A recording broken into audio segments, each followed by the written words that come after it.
Добрый день. Good afternoon. I welcome you to the Ministry of Foreign Affairs, the press, and Russian and foreign correspondents are here, online and in person. Let us start from the schedule of Sergey Lavrov. Now, the Cuban delegation, headed with the special representative of the government of the Republic, Bruno, is in Moscow. They hold talks at different levels. In several hours, there will be a meeting of Sergey Lavrov with his Cuban counterpart. Cuba is a close and strategic partner of the Russian Federation. We are linked with strong ties of mutual respect and support. For nearly 7 decades, Cuba lives in the conditions of illegitimate and inhumane trade and financial blockade by the United States.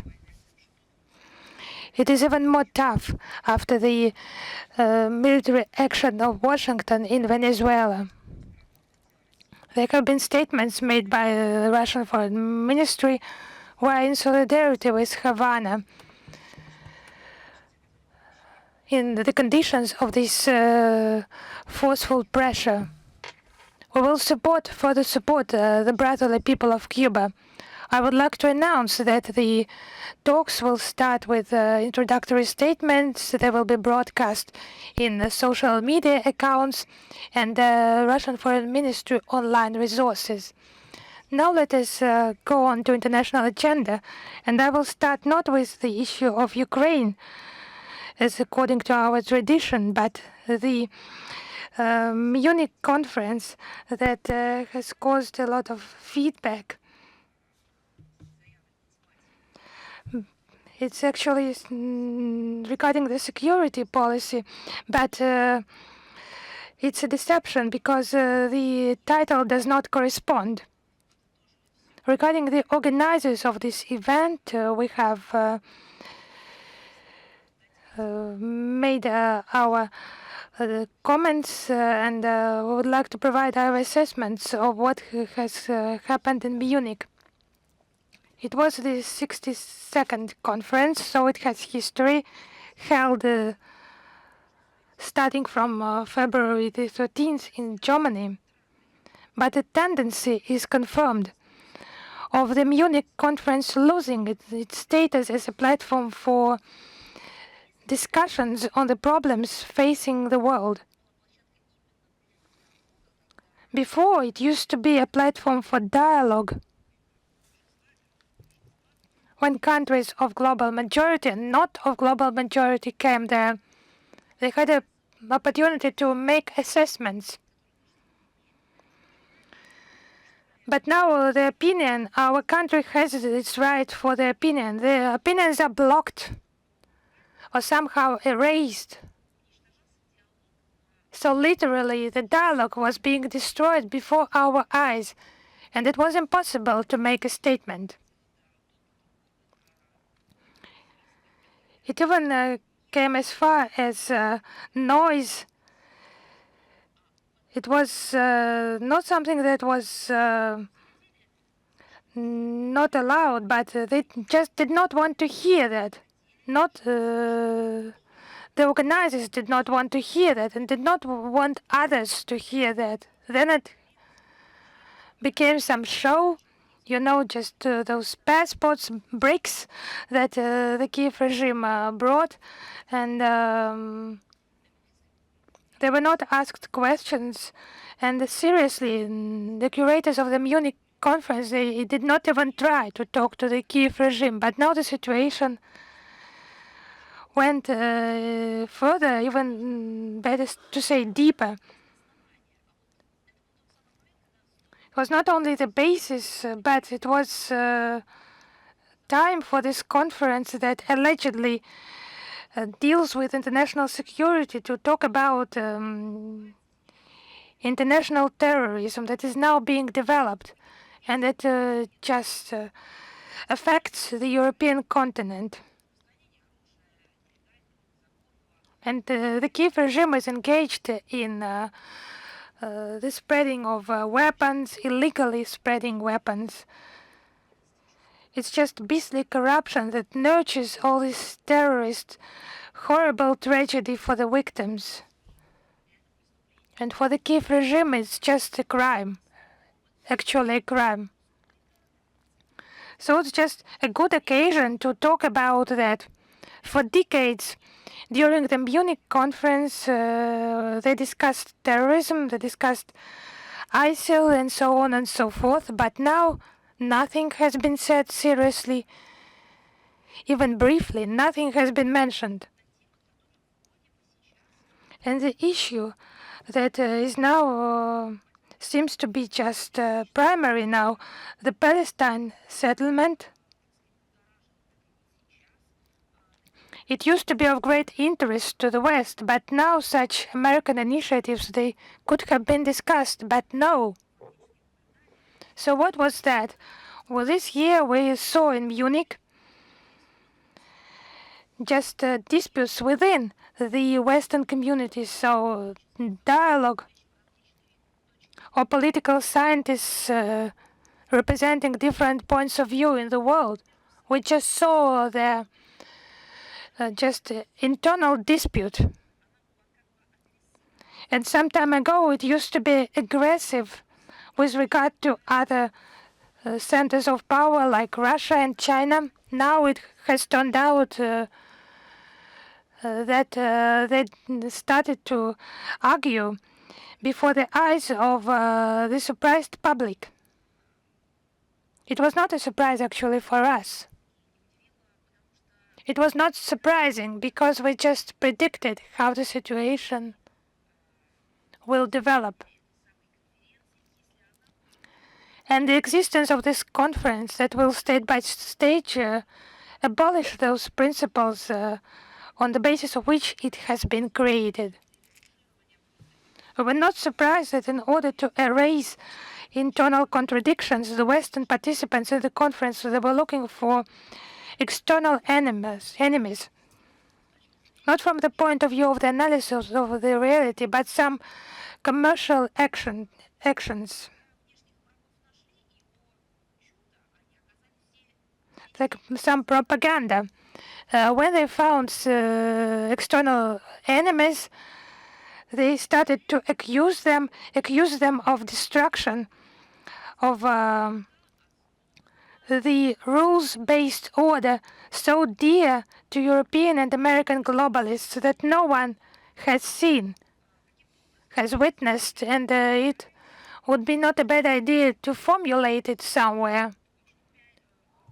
For several years, I think around 7 years, 6-7 years started before the pandemics.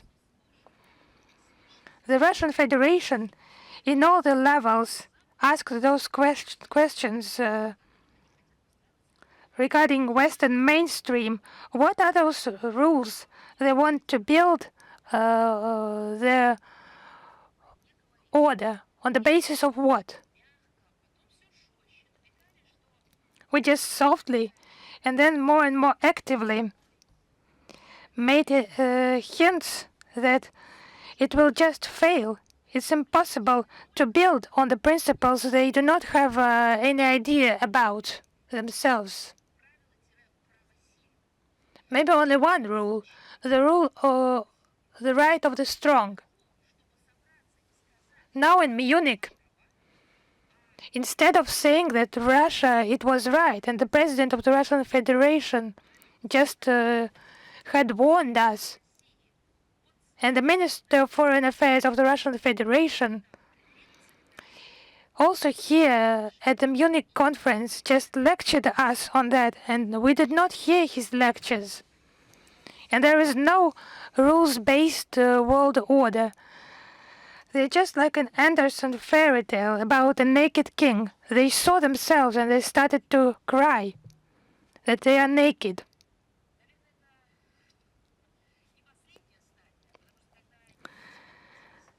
It's probably not the final stage, because when they will look at the mirror, they will see the reflection. It brings us back to this quotation by the president of the Russian Federation. And now let us see what happened at that Munich conference.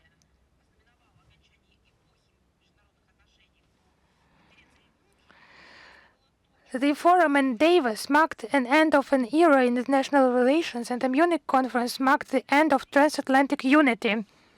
Why?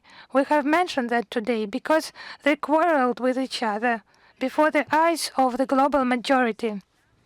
They have never respected that majority. They thought it. They thought that it is not developed enough, the global majority. And the conclusions made by political scientists, they do not have the right to be 100% exact, but in essence, it's difficult not to agree with them. The discussions that took place in Munich, this discussion is useful, but from a practical foreign policy perspective, it is secondary. It is important to know what the narratives there are, but we will base our foreign policy it will be based on our domestic interests. The discussion was on the issues that concern the global majority. So what are those issues? Let us name them. For several years, we have seen a horrible tragedy in the Middle East. Apart from the fate of the Palestinians, there is a number of acute international crises in the Middle East created directly by the West with their curators. Crises in the Middle East, Asia, Africa, and Latin America, they have created. They are still not resolved. And the situation in the global economy, they have provoked with their decades of sanctions, trade wars, illegal, illegitimate measures of putting obstacles to the development of other countries. And they have destroyed the free market. The Westerners have destroyed it. We can also discuss that, organize some round table. How they managed that? They talked about making economy more liberal, self-regulated, and then lead the world through globalization, and then find ourselves in a situation of destruction of the basement on which they had built global economic relations. And destroying those pillars by their own hands, not by terrorists. Now the situation in international security that has come to a very dangerous point due to a complex set of interrelated factors. The end of operation of the latest strategic arms limitation treaty, and there is a whole range of acute international issues that need to be discussed.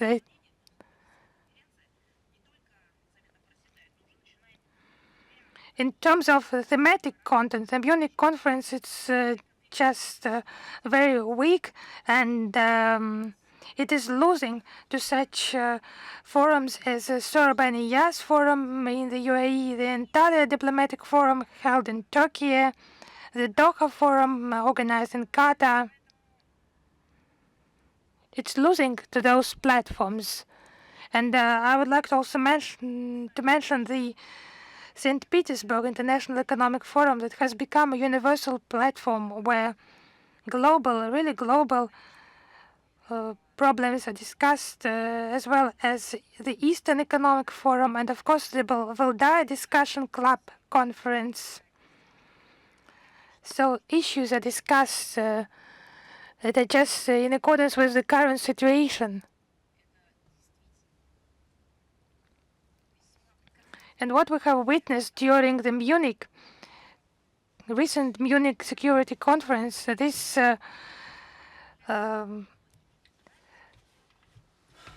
situation testifies of the lack of the desire to see the reality. During the pandemics, they just were discussing how to put obstacles to the development of China and Russia, but people suffered from COVID-19. It was not studied enough back then. But the security, they were trying to discuss it somehow without any connection to the situation on the planet. So it's the lack of desire or just strong desire to ignore the reality. It leads to self-destruction. What they are doing, or what they were doing at the Munich conference this year. Let me quote one example. We'll come back to the Munich conference, how they ignore this reality. Just have a look. At the end of February this year, the annual report by Norwegian Special Services, Intelligence Services was presented, and counterintelligence of Norway. It has a lot of groundless accusations of our country, accusations of creating a whole range of threats. This time it's no exception. It's just one of the bricks of that road on which the Western community is walking, just refusing to admit the actual situation. According to those intelligence services, Russia is a source of immediate risks for Norway, European security, and the Western world order, as they put it.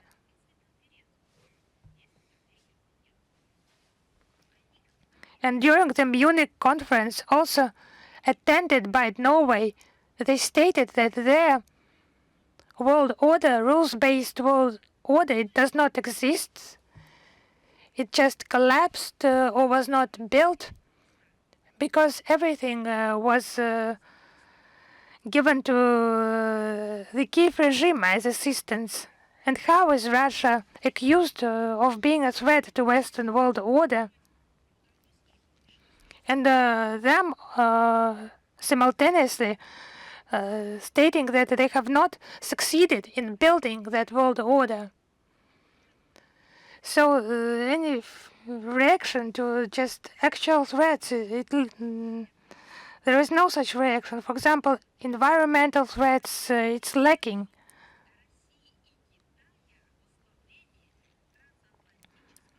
Notably, they mention the interests of Russia and China in weakening the transatlantic alliance amid the disagreements over Greenland. So how are Russia and China engaged here in the context of Greenland and this transatlantic alliance of Russia and China? How did Russia and China influence the crisis situation in transatlantics? What have we done? We were not engaged in that. It's their problems. They created them themselves. They have a lot of claims, accusations against each other, stated directly or indirectly. So it's just ignoring the actual facts in favor of current situational interests. It's about Greenland, Ukrainian conflict, and the Nord Stream pipeline terror attacks. So it's they are not interested in actual facts and figures. It's just narratives about the rules-based world order. They are starting to forget about that and to abandon this meme, but other issues are still alive and on the agenda. It's just about Russia. They mention Russia's activities in different spheres of activity. The work of our embassy in Oslo, scientific vessels and fishing vessels, there are insinuations that there is the influence of the Kremlin everywhere. They have such illusions. sanctions against the Russian fishing companies Norebo and Murmansk Seafood under the pretext of their involvement in intelligence activities. Those sanctions are absurd. What else have they invented? What other ideas are in the offing?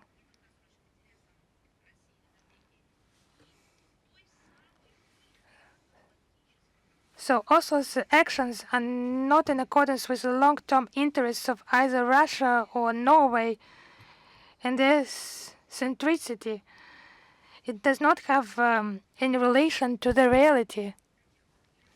The use of some illusory narratives and the texts they are based on, and then they find themselves in the place that according to the NATO drills in the Baltic states, the Brussels military chiefs mentioned.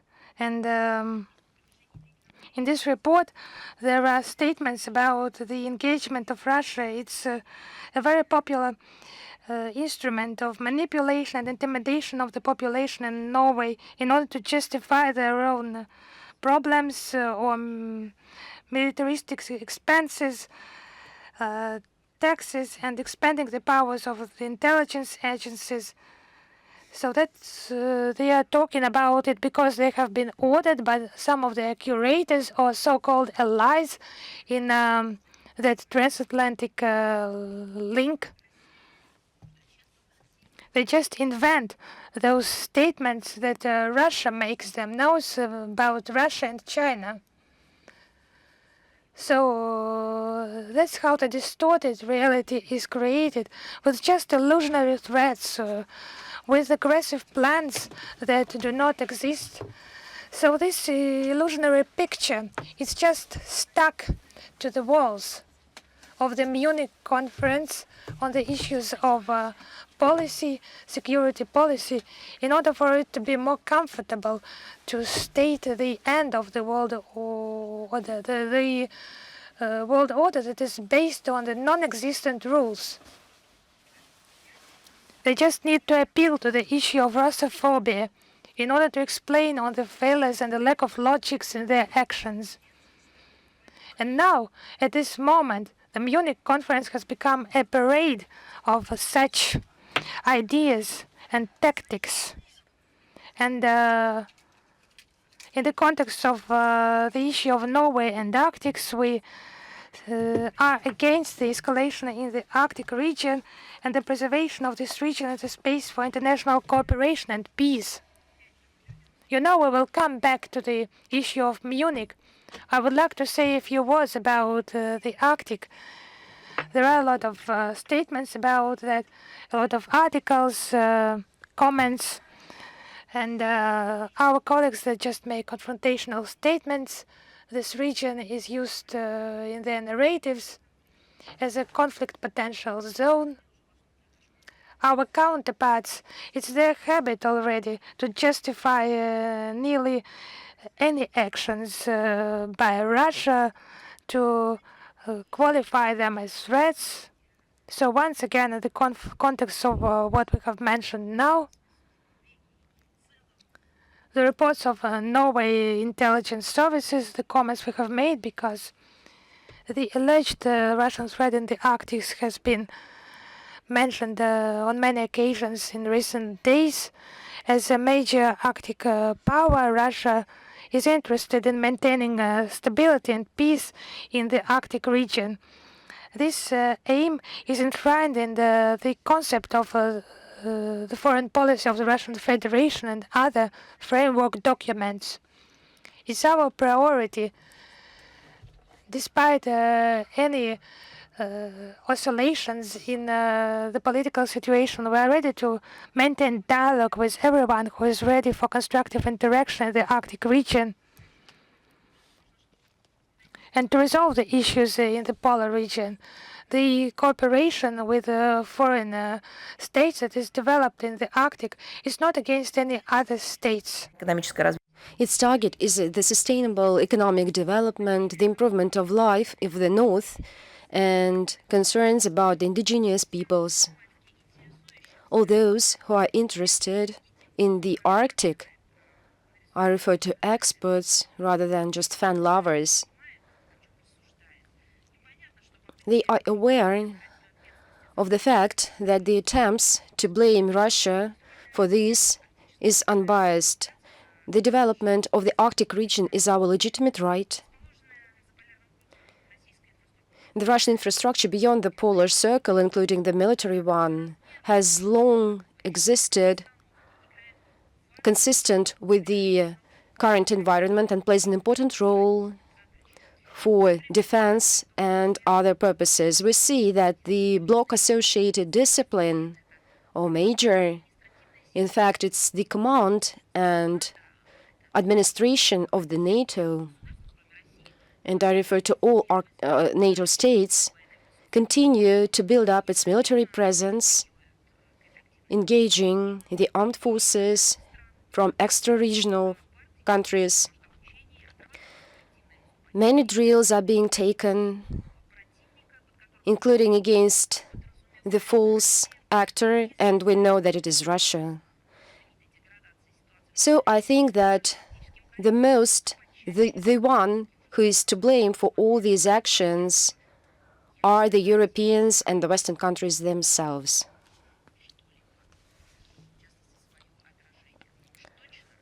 And I believe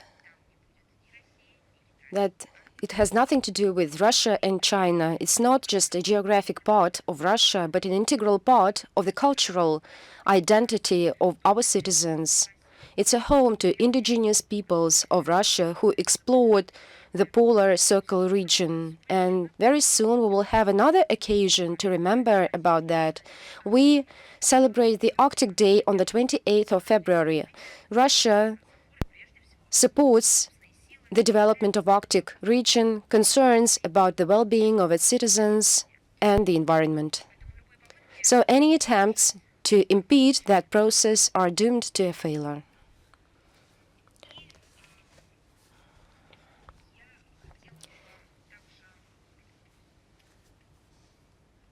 And let me continue the Munich topic, if you don't mind, because out of the pocket, we are now witnessing debates on the Navalny case. Although it seems that there is an international mechanism, this is both bilateral cooperation and law enforcement authorities and international organizations who for all these years have been exploring and studying and analyzing the same cases, trying to find some information. But they don't need it because there is the Munich conference, security conference, which is used for that purposes. We've seen a lot, but still raise our eyebrows. With the Skripal's cases and the same stories on the Navalny poisoning on the 16th of February, the court, which deals with the facts and chemical formulas, the whole world has seen another anti-Russia narrative about the case of Navalny, who was accused of fraudster and then blamed for the spread of terrorism, in addition to insinuations and allegations of the so-called poisoning by the Novichok poison. 2 years after, we are facing another accusation, but this time of the poison, of the frog poison. To all those who is not following the Skripal case, I think this would sound weird and awkward.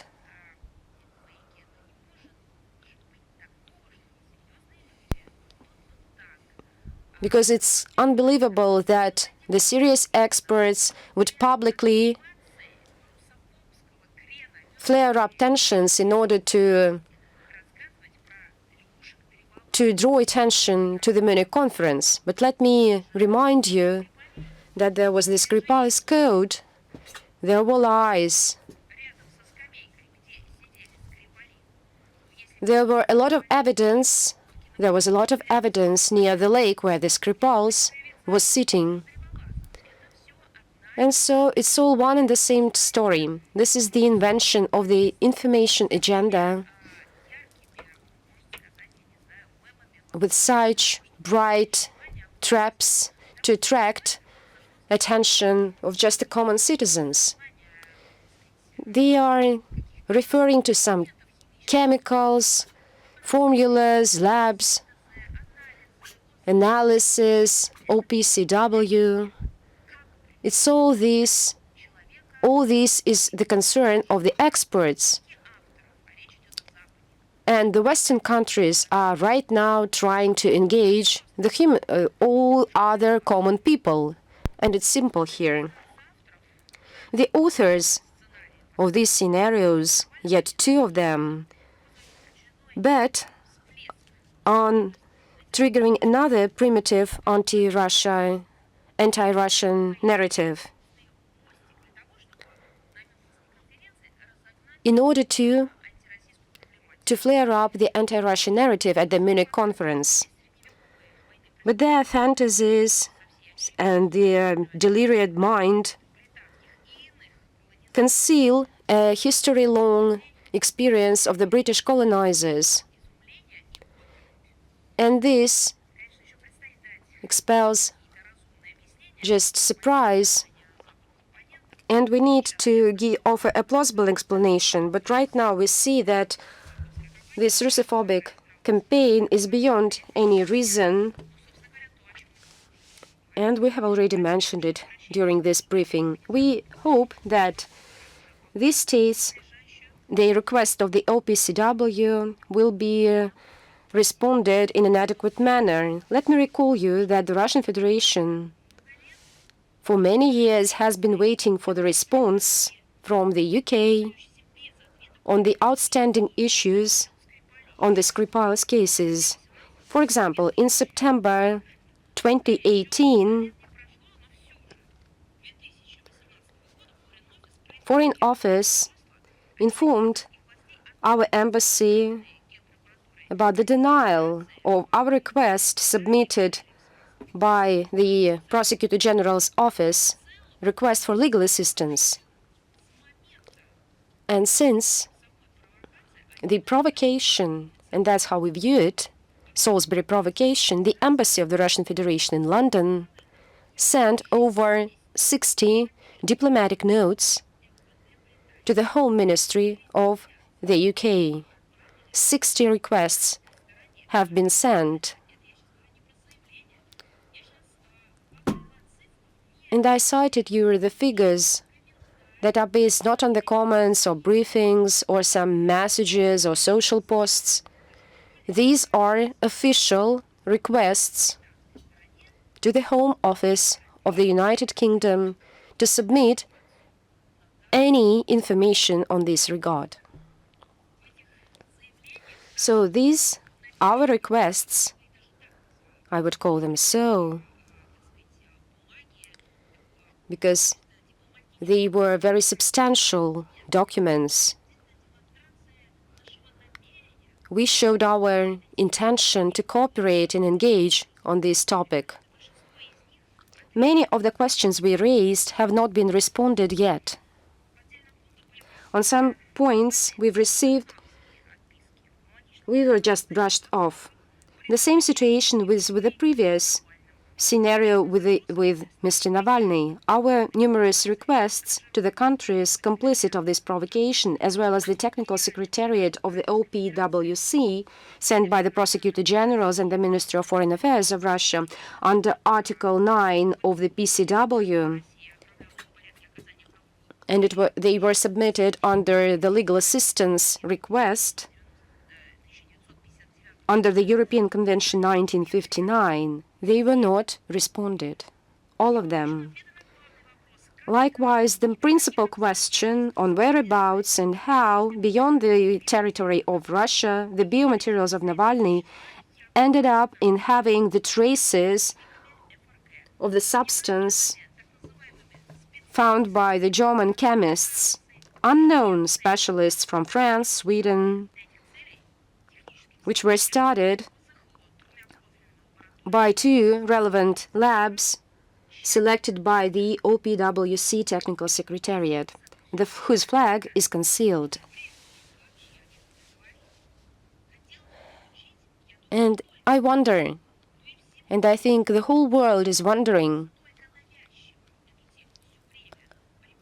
because we're hearing a lot of things about this case, answers to the original questions. But that's not the case. Now these are frogs who help the West. As of today, the Skripal's cases and other allegations, the Russian Federation and its permanent mission in UK, Germany, France, Sweden, as well as the Prosecutor General's Office of Russia, submitted the requests to the above-mentioned countries as well as to the Technical Secretariat, submitted over 100 diplomatic missions, official requests, and other requests. And there is no wonder that we have not received any answers yet. Instead, the fever-mind cheerleaders continue to make new horror movies about anti-Russia policy in order to nurture these sentiments in the countries.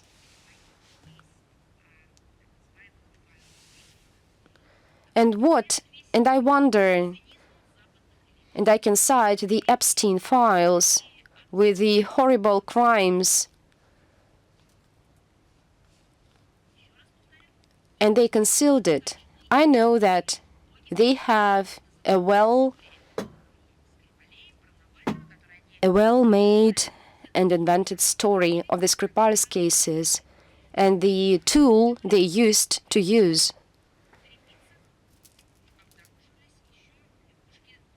Right now, it's about frogs. And shortly after the announcement of these allegations, as for the reasons of death, the French made other remarks.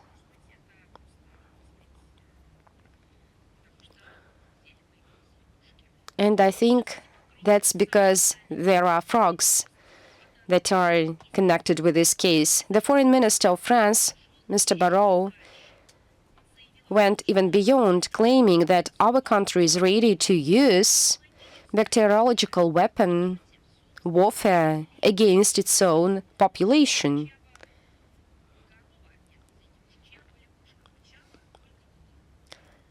And I think they are not aware of what is happening inside the country.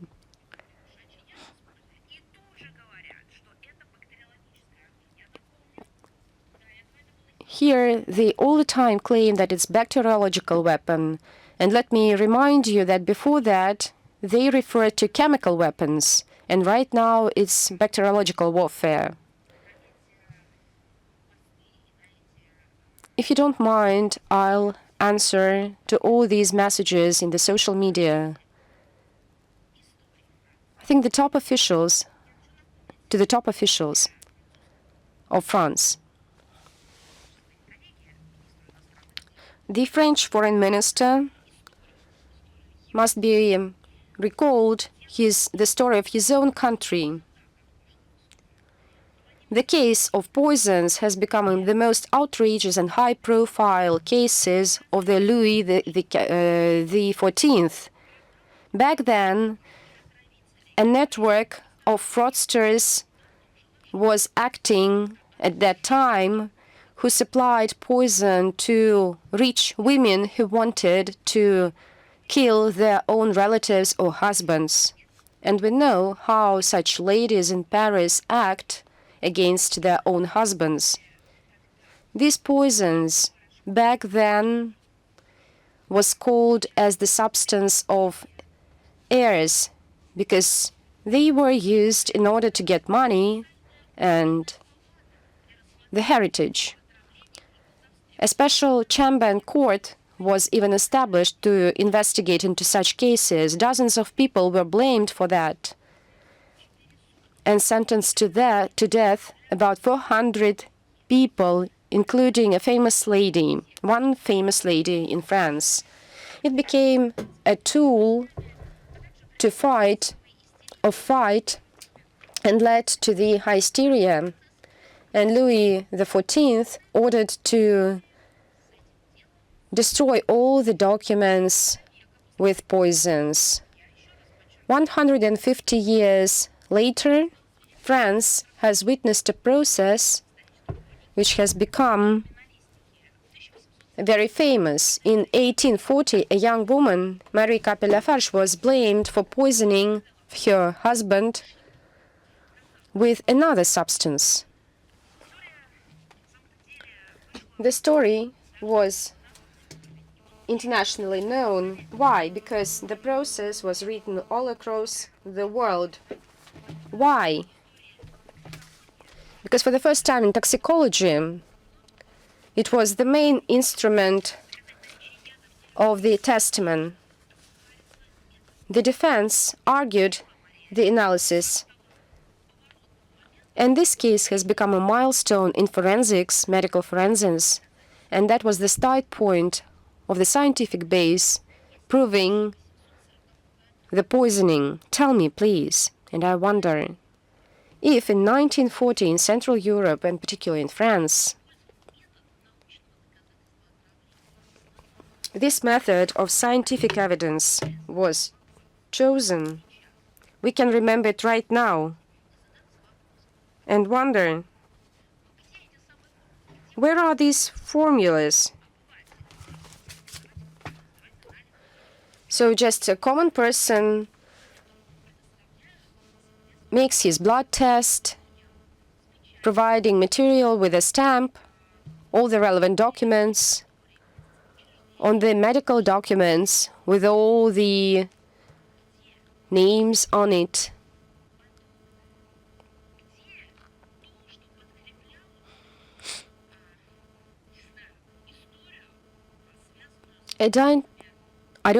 I wonder,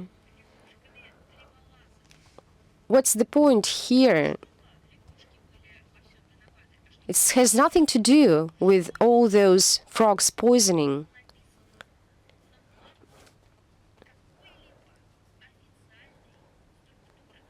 Because no official organization or lab can write such things. But even back then, in Central Europe, this methodology was used, and I refer to these attitudes towards investigation. I think they should recall it. Likewise, the classical writers, since we've started to memorialize the Skripal's cases. And let me cite you French writers, great French writers. For example, Alexandre Dumas, who invented the image, a demonizing image of Catherine de' Medici. And he knew what he was doing. In this novel, the poison becomes a tool of big policy, and Dumas describes this in detail, brilliantly. Let me recall you that there is a notion of Charles IX, and let me stress this, it's a fiction.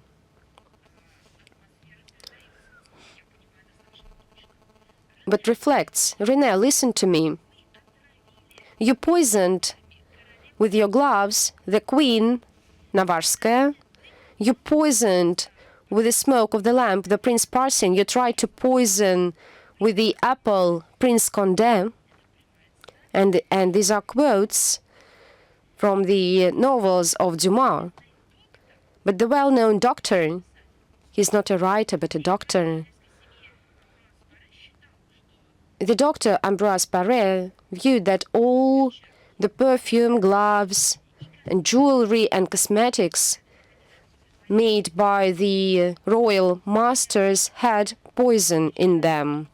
And historian records believe that she was the one to blame for the killing of Henry IV,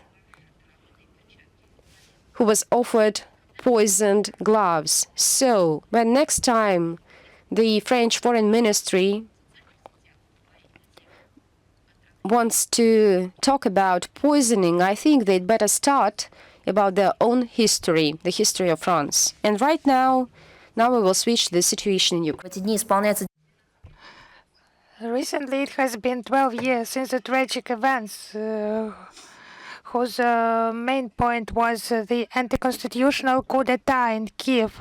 Under the mottos of democracy, their favorite mottos, freedom of speech and fighting corruption, of course, and the promises of a bright European future.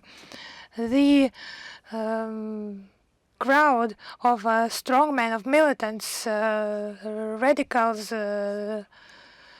puppets of Western political elite.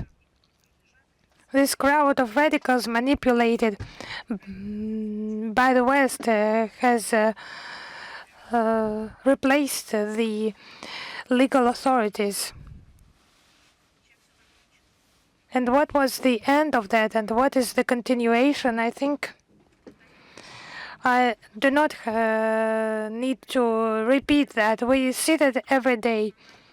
It led to just rampant nationalism and ignoring human rights, fighting Russian language and history, deterioration of economic situation, and the collapse of social institutions in Ukraine as such. The consequences of the political crisis that started back then could have been not so hard. There was a chance, and it was given by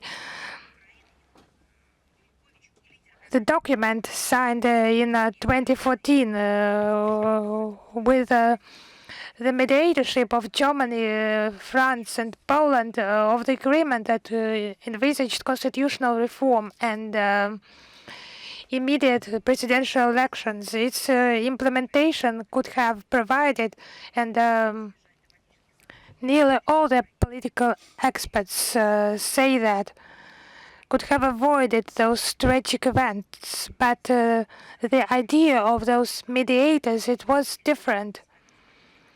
And the winners of Euromaidan, it was just an unneeded obstacles to the ruling positions, financial flows, material resources.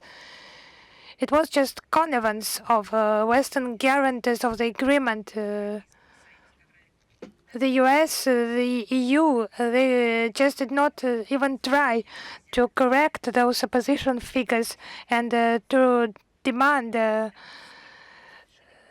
observance of their commitment. They just hurried up to state the change of power in Ukraine and started to promote that anti-Russian beastly, those beastly actions, Russophobic policy stimulated, and they started, instead of taking into account historical peculiarities, ethno-cultural peculiarities of Ukraine, started to construct the ethnocratic state, not for everyone. Just remember the Euromaidan motto: Ukraine will become Ukrainian and humanless, with no people. And Tymoshenko just called upon shooting from nuclear weapons. The Russians and Russian-speaking citizens residing in Ukraine. It's just okay for the political, so to say, reality situation of another experiment field for the Westerners. Further development of the situation is well known. Those who protected the constitution, who did not accept the coup d'etat, they were accused of being traitors to the interests of Maidan. Because it's obvious that the interests of Maidan are not the interests of the people of Ukraine. Moreover, they were declared terrorists. Just imagine those people who said they have elected the authorities, did it legally, they voted. And they had the constitution that was not cancelled by anyone, regional laws. They were named terrorists. And those who are now killing civilians, killing them by Ukrainian army drones, and attacking with lepistock mines that maim children, and then killing doctors who are trying to help civilians, women and children, and continue to send drones of the Ukrainian army. They do not call them terrorists. They do not call terrorists those who caused explosions of Nord Stream, who shoot at oil reservoirs and the oil pipelines. They do not call terrorists those who destroy hospitals and schools. No. National radicals just started back then to mercilessly exterminate the population of Ukraine.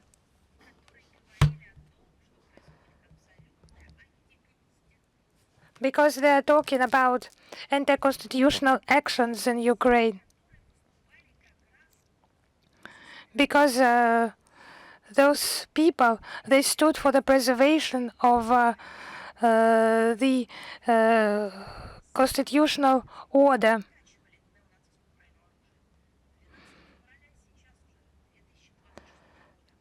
It was a native population, and there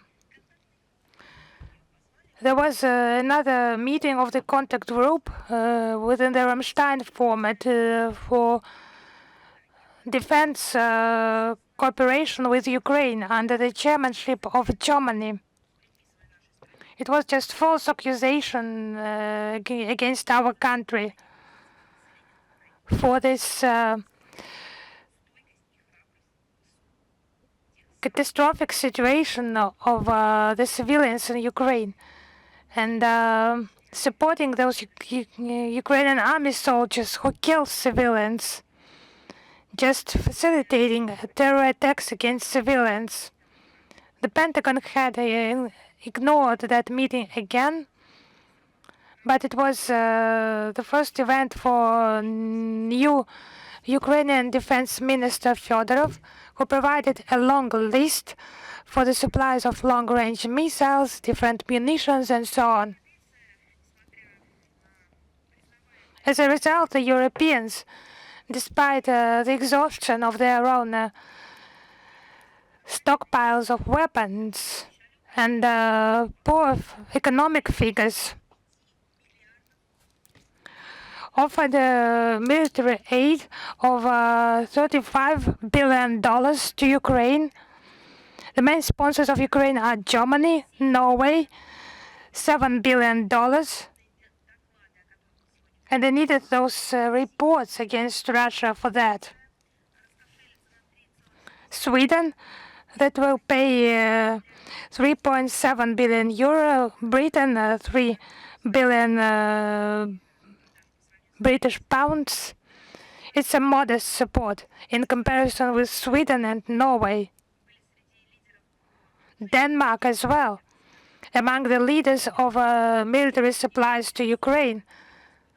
They just bore the burden of more than 24 billion euro from 29 billion euro. It's just investing into the slaughter. They're not worried about the Kiev regime not being able to win on the battlefield. In this hybrid war unleashed by themselves, because it's just an instrument. And the purposes of the Kiev regime itself are not able just to steal, to kill.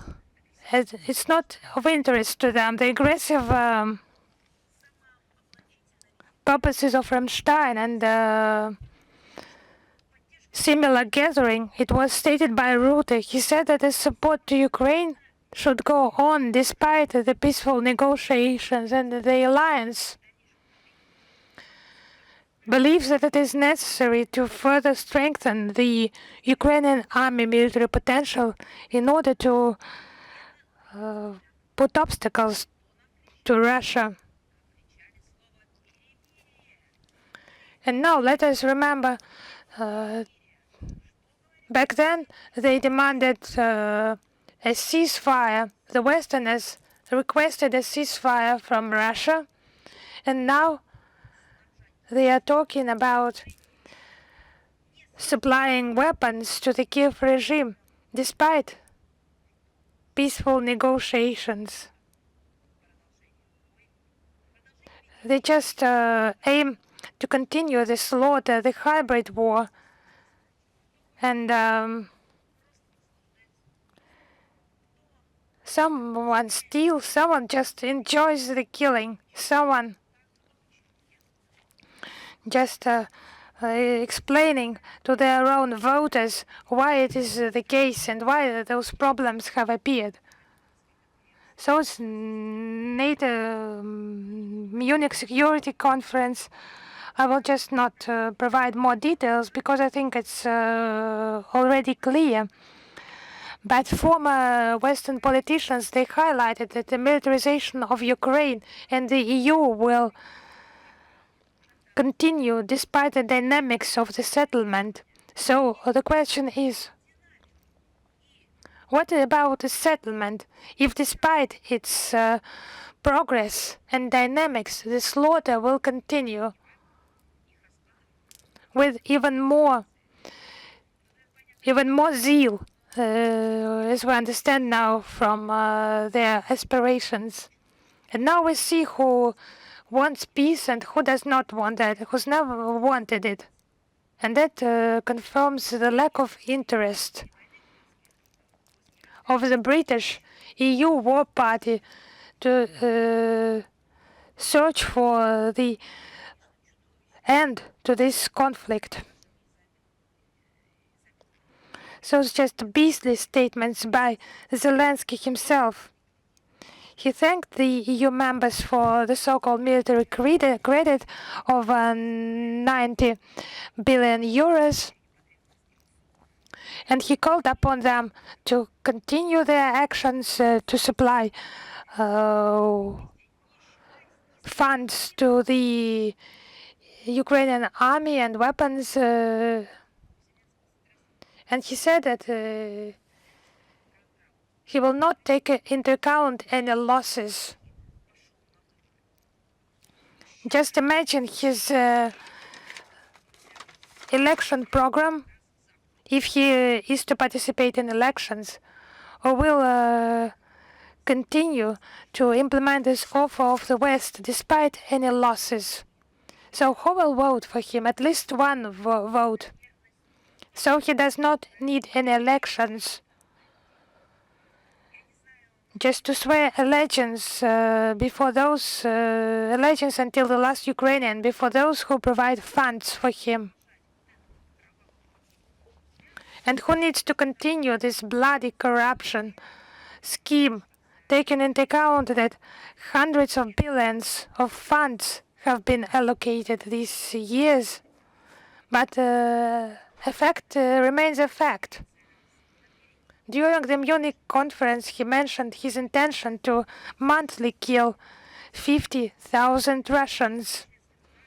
It was just his insane ideas about NATO membership, requests from NATO and EU members, some 30, 50 year strong, as he said, security guarantees. He said that there will be no election and political settlements without the ceasefire. It's against the background of the statements by Europeans to which he had applauded. Despite the negotiations and settlement, they will not stop those hostilities, but he requested a ceasefire, so unilateral ceasefire. They hope that Russia will pause all that and absorb the supplies of weapons, rearmament of the Kiev regime, and without taking into account its losses. So let them just search for fools themselves. Zelensky tried to focus on the his main target, combating Russia. It was a disagreement within the transatlantic partnership. German Chancellor Merz has mentioned that. He said that the transatlantic partnership is a quotation no longer something that they can take for granted. The Germans can take for granted. He said it's a big abyss. End of quote. So this support is regarded by the Kiev regime as a carte blanche for terrorist crimes, military crimes. Before another negotiations round in Geneva that has now started, he intensified attacks against civilians and civilian infrastructure of Russia. The sites of water supply, electricity supplies, and he does not conceal that. And this week, 147 civilians in Russia suffered from Ukrainian army actions. 21 people died. I will just quote the specific facts. In the Belgorod region on the 11th of February, there was a shell wound caused to a 14-year-old girl, and as a result of a missile strike in Belgorod, 2 employees were killed and several were wounded. 5 people also suffered. There were casualties in settlements, and children suffered. Due to HIMARS strikes, 2 people were killed and 3 were wounded. As a result of the attack of a drone against a civilian car, a civilian was killed. And on the 14th of February, there was a massive strike of enemy drones in the region. Many drones were destroyed, and an employee of a mobile company was wounded. A person engaged in reparation of the network. In the Donetsk People Republic, the settlement of Velikaya Lebetika, as a result of a drone strike, children were wounded, 9 and 10 years old. On the 13th of February, in Malakovka settlement,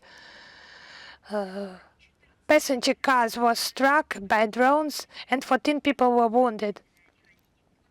1 civilian was killed and 23 were wounded.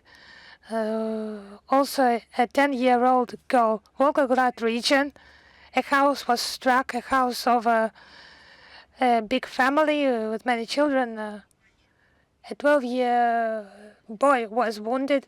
The house was totally destroyed. So those killed, those wounded children, women and old men, old people, elderly people, did they participate in fighting, in hostilities? Were they just legal target of the servicemen? But they were the target of those who considers them a target for themselves, considers this target as legal terrorists. It's obvious violation of international humanitarian law, international terrorist acts, and international organizations keep silent about that. And the punishment of foreign mercenaries is just inevitable. 9,000, more than 9,000 cases have been initiated by Russian prosecution. His Russian volunteer corps, Vasily Kiryshenko, he developed plans to invade, and accusations are put against him. The commander of Marine Corps of the Ukrainian Army, Alexander Shevtsov, who ordered in 2024-2025 of unmanned vehicles attacks in the Black Sea and private houses in Tuapse. He is on the international wanted list and sentenced to 14 years of imprisonment. Citizens of Finland, Sulka Koski-Konsti, and Japanese citizens Yuya Matamori, they are on the international wanted list. All the named fact confirms the relevance of the tasks of the denazification and demilitarization of Ukraine and the elimination of threats from its territory. The aims will be fulfilled, as repeatedly stated by Russian leaders, and the participation of mercenaries in the Ukrainian conflict. The cutting-edge weapons that are supplied to the Ukrainian armed forces, they can not be used by the Ukrainian soldiers who lack skills to use such weapons. It can be done only by foreign specialists like American HIMARS system, British French Storm Shadow system, and other weapons used for Kiev regime in order to strike our territory. Moreover, foreign councils are engaged in the development and intelligence operations with Western data and Western systems of targeting. The foreign mercenaries fight on the side of Ukraine. They are being engaged for exploitation of the foreign planes. At first, The Hague supplied 24 old F-16 jet fighters. Right now, these are instructors. And I think next will be the hit pilots. So we see how they save their money because they don't need to pay for the disposal. And I think that's not the first case when the Dutch mercenaries are being engaged in a direct conflict with Russia. And let me remind you that the mercenaries are not covered by the international law, and they are not under the Geneva Convention. And we also would advise them to read the eyewitnesses' accounts. For example, the major Dutch newspaper Telegraph published on the 10th of January. This is the Dutch media. So Russia has nothing to do about the spread of false information. This was an interview given by a volunteer in the Netherlands, telling that every morning the Ukrainian army starts by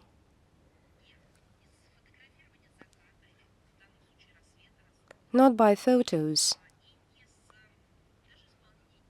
and not by the anthem, but by the Nazi welcoming. He also told us that everything, all the wallpapers are with a swastika and Nazi signs. Along with the mercenaries in the Ukrainian army, there are drug traffickers. They are boasting of the photos with cut heads, with tortures. And I think The Hague doesn't bother it because it continues to fund Ukraine. And it's a shame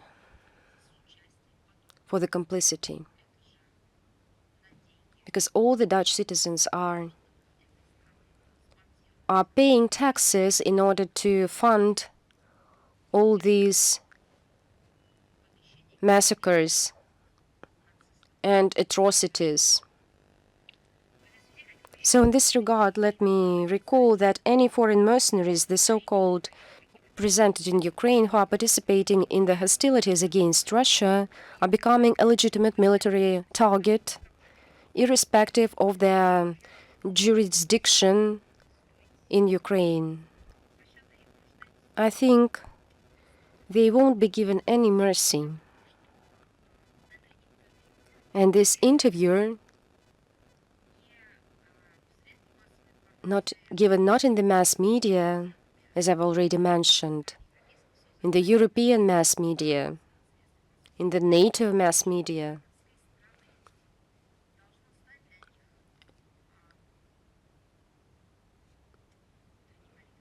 should become a morning prayer for them.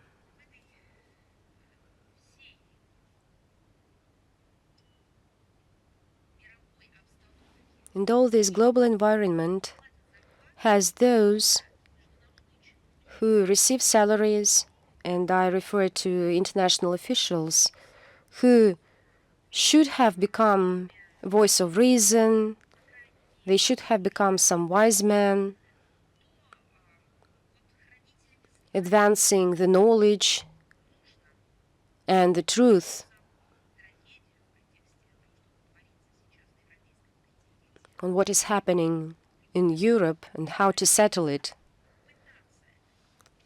They should at least try to do so, but one more time we can report that this is a publicly biased approach of the UN Secretariat, which communicates to the international community with violation of the all charters and provisions of the UN, underpinned on the principles by the UN office. The Secretary-General of the UN Secretary-General concluded that in respect of Ukraine, the respect for territorial integrity prevails over self-determination. And we know that these principles are reflected in the Declaration of International Law adopted by the UN General Assembly in 1970, based on the consensus. Completely ignoring the provisions of this document and advancing alternative interpretation of Articles 1 and 2, the Secretary-General abuses his powers. And moreover, he is acting against any settlement. And we are compelled to recall that the UN Secretary-General is not entitled to interpret the principles of the UN Charter on behalf of the World Organization. Consistent with Article 97, the UN Secretary-General is the principal administrative official,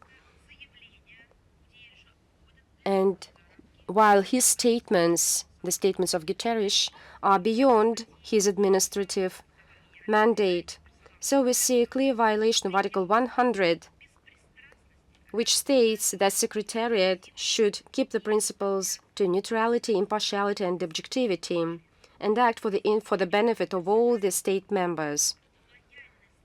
Loyalty to the principles and objectives of the United Nations, along with the provision on the personnel of the United Nations, is one of the main principal tasks and functions of all the official servants of the United Nations.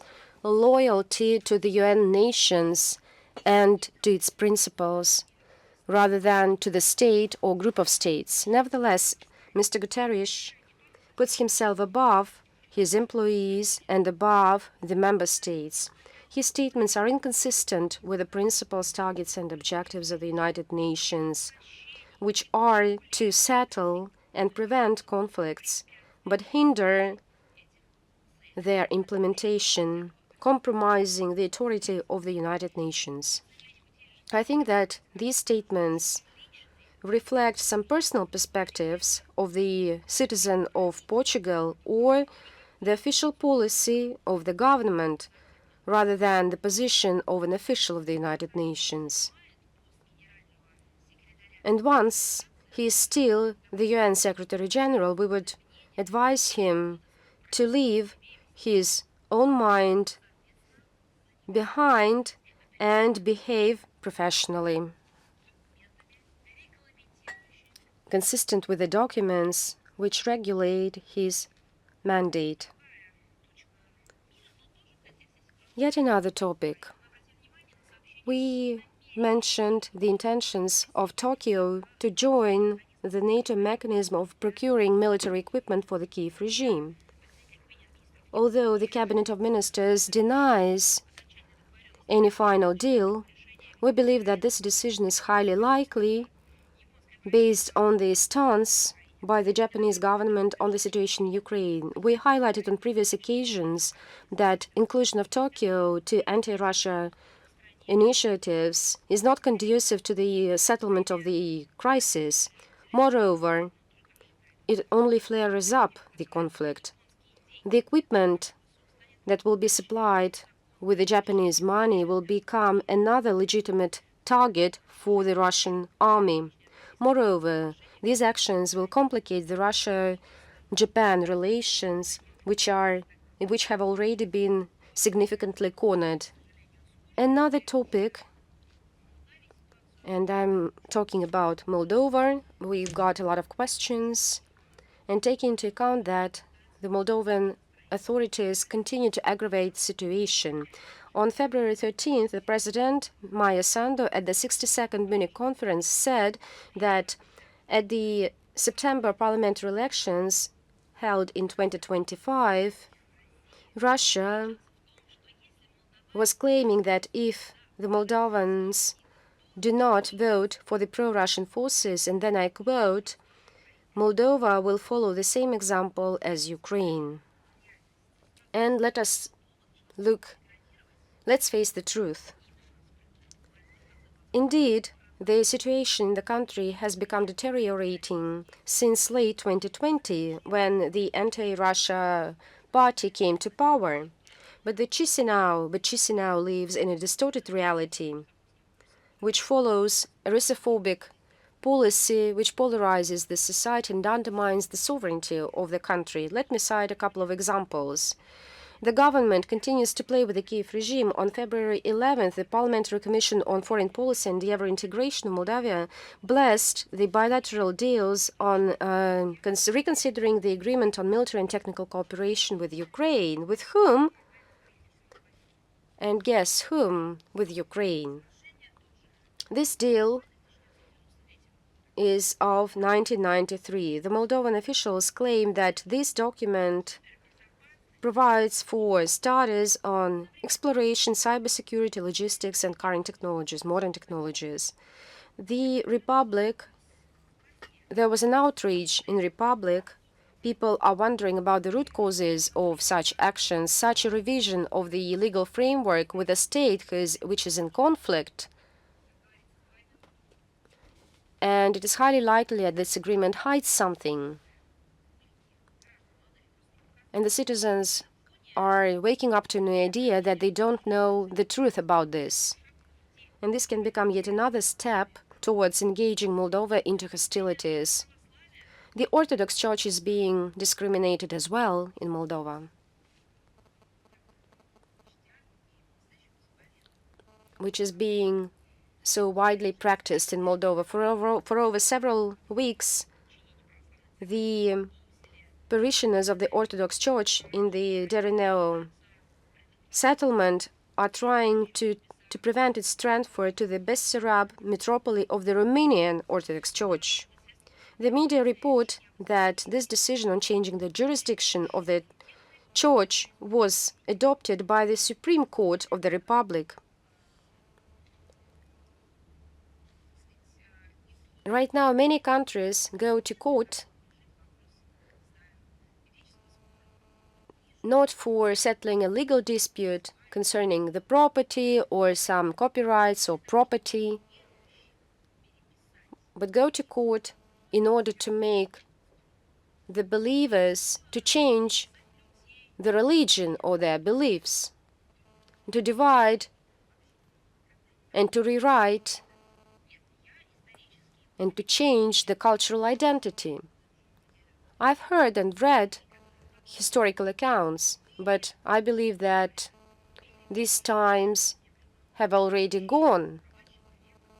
But right now we're seeing the Human Rights Declaration. There are a lot of human rights organizations and religious freedoms right now. But nevertheless, it comes as that.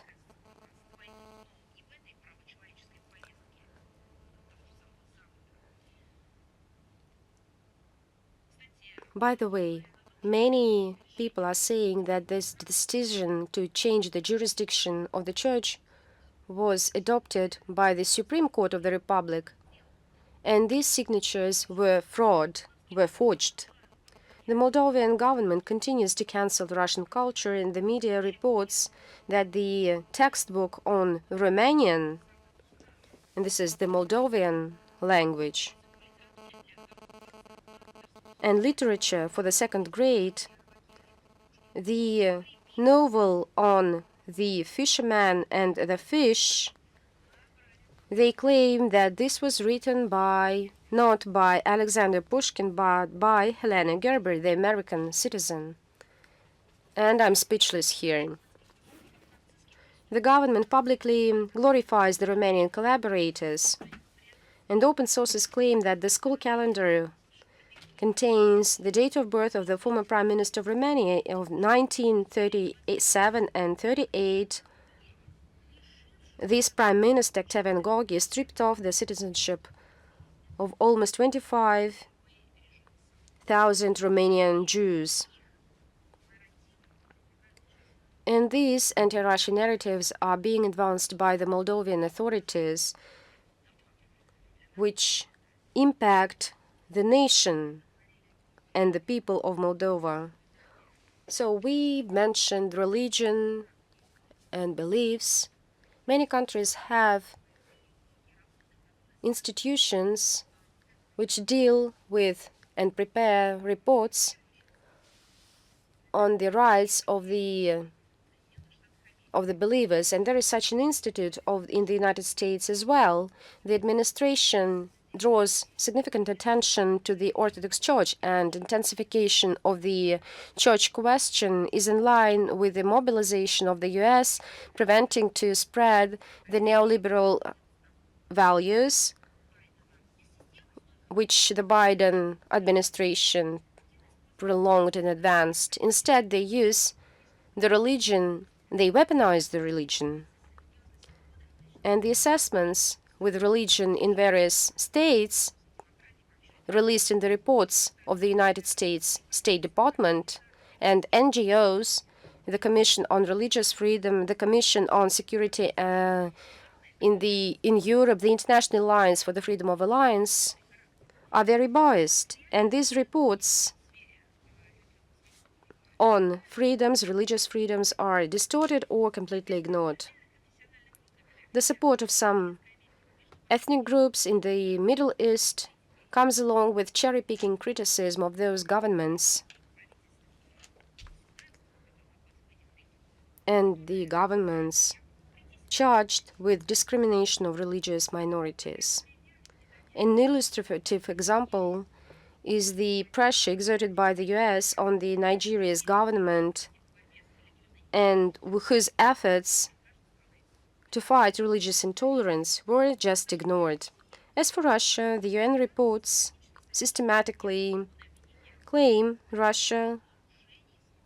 charge Russia with violation of religious freedom, citing and referring to criminal prosecution of members of extremist organizations whose activity is banned, is unlawful and illegitimate in Russia.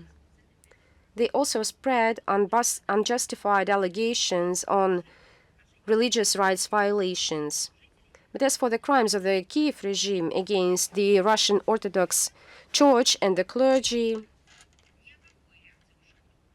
the international community has never heard of any response of Washington, while the Russian Federation questions on many occasions the religion question. And let me recall that the Minister of Foreign Affairs published already 2 reports on illegal actions of the Kiev regime against the Ukrainian Orthodox Church, published in 2023 and 25. The report on human rights in Ukraine in 2025 and persecutions on the believers have this whole section which cites specific facts and comments describing discriminatory laws of Ukraine against the Ukrainian Orthodox Church. citing illegitimate actions of the Ukrainian special and intelligence services. They are citing forcible occupation of churches, intolerance and aggression, manifestation of intolerance and aggression against the clergy and the believers of the Orthodox Church. And I wish that the American authorities, likewise the relevant international agencies, paid attention to the sufferings of the Orthodox Church in Ukraine, proving that they are being abused. The fact that the Kiev regime funds de facto these large-scale religious persecutions in modern Europe. And this would become the most valuable contribution to Washington's efforts to protect the freedom of religion in the world, but they ignore the Christians and the Orthodox Church in Ukraine. Another topic, with artificial intelligence, in 2025, the United Nations established specialized platforms for artificial intelligence and international scientific panel.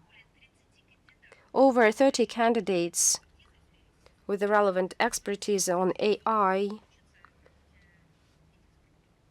wanted to join these agencies, and despite the efforts of some countries to hinder the process, the final list by the United Nations containing the Russian expert was adopted on February 12. We hope that this panel will hold depoliticized debates, that we hope for the meaningful and valuable contribution, that the scientific group would focus on the global dialogue and provide professional assessments, as well as initiatives aimed at strengthening the UN central role on artificial intelligence, bridging the digital divide of the states, as well as equal access and non-discriminatory access to the software. We appreciate the commitment, the consistent dedication of the UN Secretariat and UN Office on digital and new technologies, and we will continue to support this policy for the best solutions for the benefit of the humankind. There have been some questions by a number of media outlets in order to assess the cooperation of Russia and Central Asian states. We have prepared the relevant comment. I would like to confirm that the Central Asian states are our closest neighbors, allies, and strategic partners. We are interested in stability, security, and prosperity of this region, increasing the economic, resource, and technological independence of all the states, preserving their cultural and national peculiarities. We respectfully treat the multi-vector foreign policy of our Central Asian friends, driven by their aspiration to expand mutually beneficial cooperation with all countries, primarily in terms of their domestic socio-economic development. They are aware that the damage caused by severing ties with Russia will not be compensated by anyone, however tempting the West's promises can be. So they are aimed at cooperation, and Russia is among the leaders of key trade partner in Central Asia. The total trade turnover for the first 9 months of 2025 amounted to approximately $35 billion. There is also no alternative to Russia in terms of ensuring security in the region, including through our military presence in Kyrgyzstan and Tajikistan, countering the threats of international terrorism, Islamic radicalization, and drug trafficking. Apart from traditional bilateral contacts that are quite intense at the highest level and at high levels.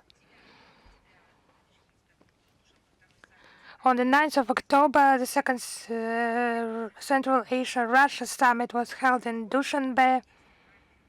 Now we are working on implementing the Joint Action Plan for 2025-2027, which includes sections such as trade and economy, energy, transport, healthcare, and sanitary and epidemiological welfare, cultural and humanitarian cooperation, ecology, migration. A small announcement: on the 21st of February, we mark the International Mother Language Day. It is marked internationally, established by the UNESCO General Conference in November 1999 to draw attention to the need to promote linguistic and cultural diversity. Our country has accumulated extensive language policy experience over many decades. It is in demand by our international partners. So Russian is studied in secondary schools, used as a language for education at universities, and minority languages are integrated into the Unicode system. According to the decree of the President of the Russian Federation last year, the Day of Languages of the Peoples of Russia was established. It will be celebrated on the 8th of September. And the International Decades of Indigenous Languages is held from 2025 to 2032. As part of this event, major international conferences are planned. For example, this year, major thematic conferences in Khanty-Mansiysk and Saransk, with experts from dozens of countries expected to participate. So maybe such a shameful action for modern world as an attempt to cancel the Russian language in a number of unfriendly countries. Even not unfriendly countries, but unfriendly regimes. This campaign is clearly a failure because Russian is among the top 5 of most widely spoken languages in the world. It is one of the languages that preserve the status of the global languages. It is spoken in all the continents and in demand in science, culture, diplomacy, and the information space. A striking example of this is the 18th Assembly of the Russian World held last year in Moscow with the participation of representatives from 105 countries. And this unbridled, horrible, Russophobic campaign revealed our country's vast pool of like-minded supporters, allies, and friends. There are many people who admire our achievements in culture, science, and sports, share our spiritual and moral values, and common civilizational moral values. Such difficult conditions for them sometimes, unprecedented pressure by security services, repressions against Russian-speaking citizens, arrests, and other methods of pressure. Despite all this, they continue to promote the Russian language and culture, not afraid to maintain contacts with their Russian counterparts. The Day of the Russian Language and the Day of Slavic Literature and Culture, celebrated annually around the world, is increasingly accompanied by large-scale events. Our embassies and Russian houses are joined by Russian compatriot organizations, representatives of the academic community, and other connoisseurs of Russian philology. Events are held on the platforms of the UN and UNESCO, including with other CIS member states joining the events. I would like to note the tour of Alexandrov Academic Song and Dance Ensemble of the Russian Army in the Republic of Guatemala, the Republic of Costa Rica, the Republic of Paraguay, and the Republic of Madagascar. So different musical and theatrical groups perform in various corners of the world. So such statements about the abolition of anything that is Russian, it's just ridiculous for many. Such attempts to cancel. The Russian culture has always existed and exists, and it will exist, and It's a crucial part of global civilization. It has a colossal potential. It's an important part of the image of our country, capable of strengthening the international authority of our country and capable to improve international relations.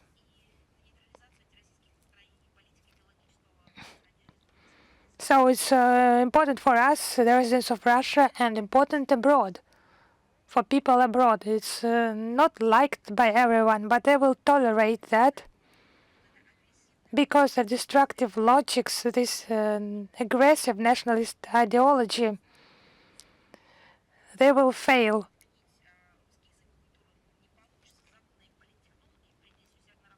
When it turned out it was impossible to cancel Russian language and culture, Western political scientists just worked to abolish Russia as a state. How they present those narratives, Russian language and culture, they do not belong to us, but allegedly, in general, to everyone. And we have no relation to that, really. I have read many things on that.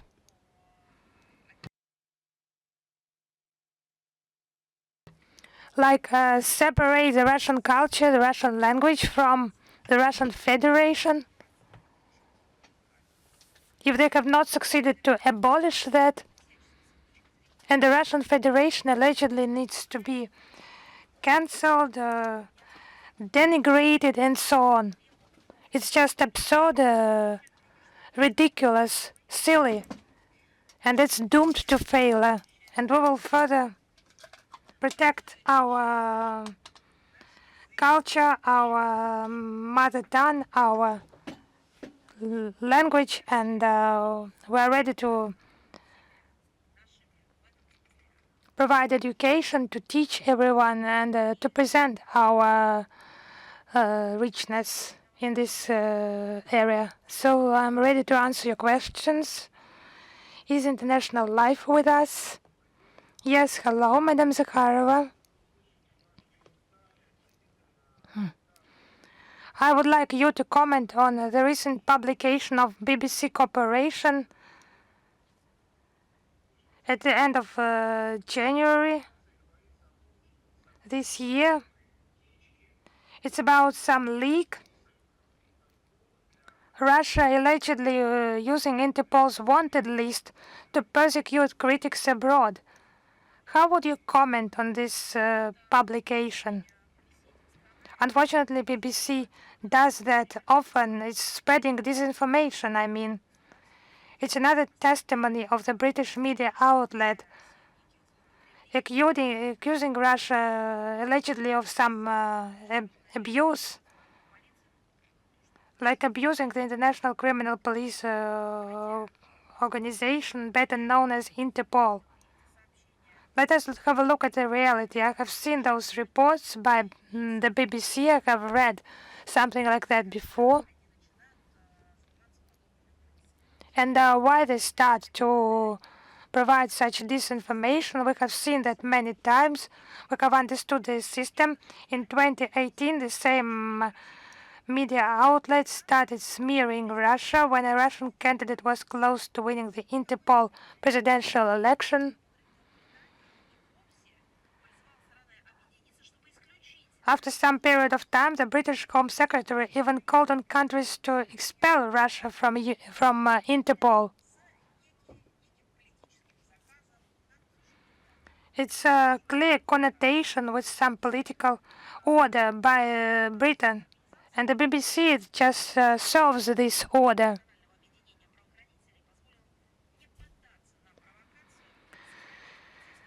The law enforcement body just resisted to the provocation and maintained police cooperation globally. Russia remains committed to preserving Interpol. The political impartiality of this organization needs to ensure the fundamental principle of legal accountability, the inevitability of punishment. It is noteworthy that the allegations from reliable sources about Russia's alleged abuse of, as they put it, Interpol's channels came in the light of Ukraine's attempts to implement discriminatory initiatives to amend the organization's charter, which would allow the expulsion of one country from Interpol at the request of another. So they need to something prepare the media field for this results of internal Interpol discussion.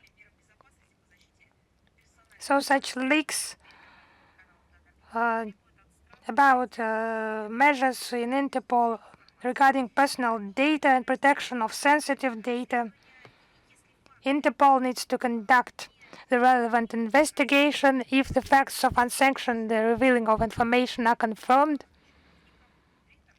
Officials within Interpol need to find out how the data containing personal data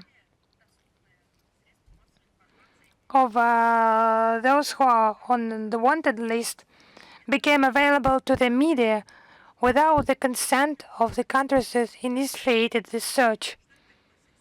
And the officials from this organization, they need to reply to this. What was the source?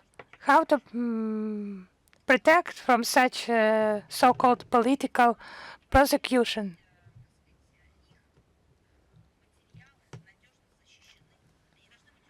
And they need to be sure that their materials are safely protected. The data passed via the channels of this organization need to be protected. It's not just sensitive or unfavorable information for someone, for some financial, economic decisions. It's information that can be used by criminals who are wanted, who need to be punished in connection with the crimes they have committed. And instead of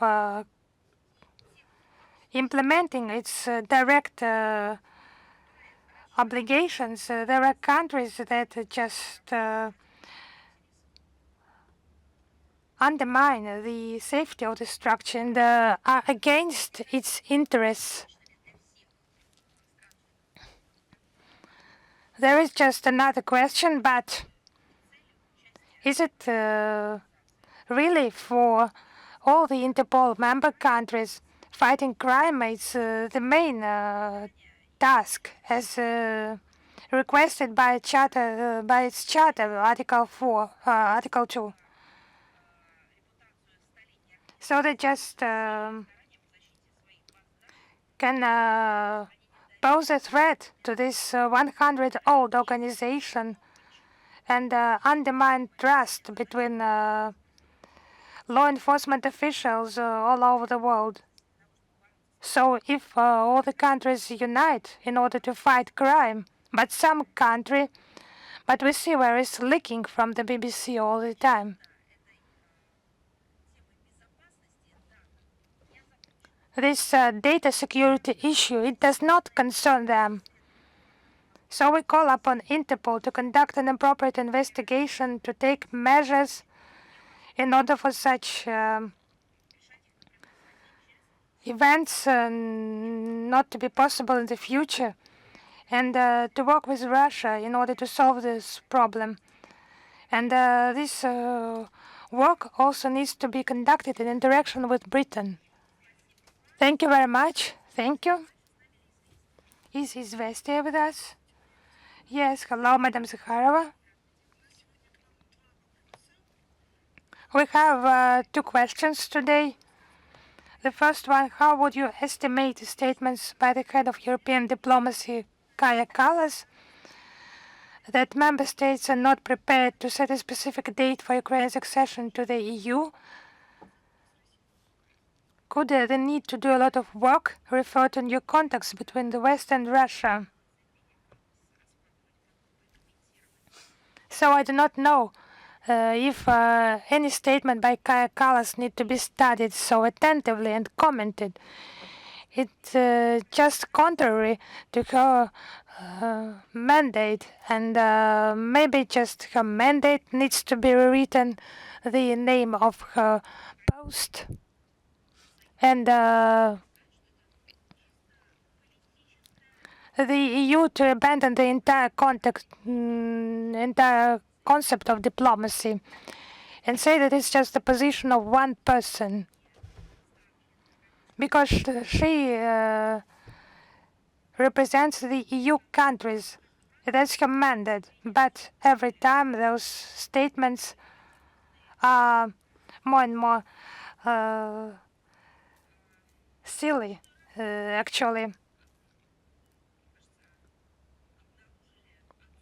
So those statements have testified about the lack of unity within the EU on the issue of integration in Ukraine.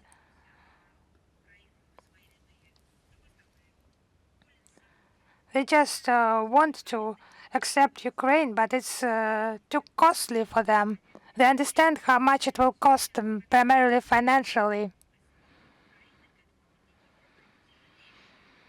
So Ukraine joining this union is a tremendous burden for the EU, both for the EU economy itself, but for Ukraine it's just clear.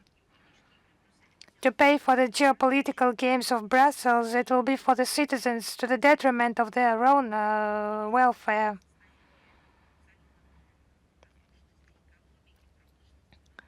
It's not about the Ukraine, it's destroyed economy, industry, and so on, but it's just multi-million, billion loans that the Kiev regime has collected for the future. It will be a burden for the EU.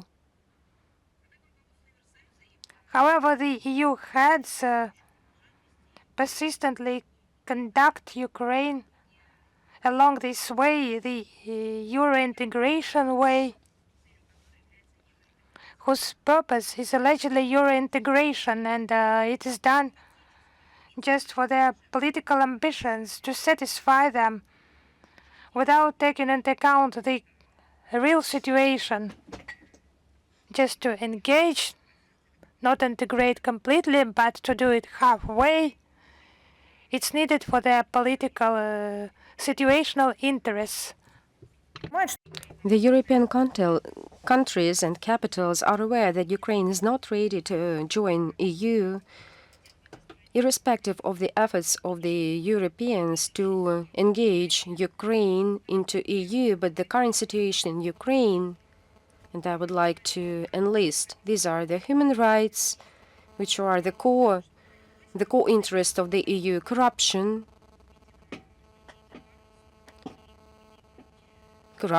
the overall corruption, economic sustainability. These are the topics in Ukraine that are inconsistent with the standards to join the EU. While the Ukraine integration have nothing to do with integration of the Balkan states, who have been waiting for their membership for decades.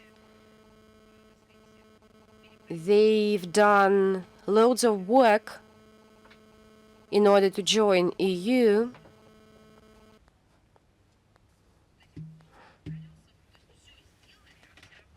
But nevertheless, they are falling short. As for the expansion of the EU policy, the Brussels actions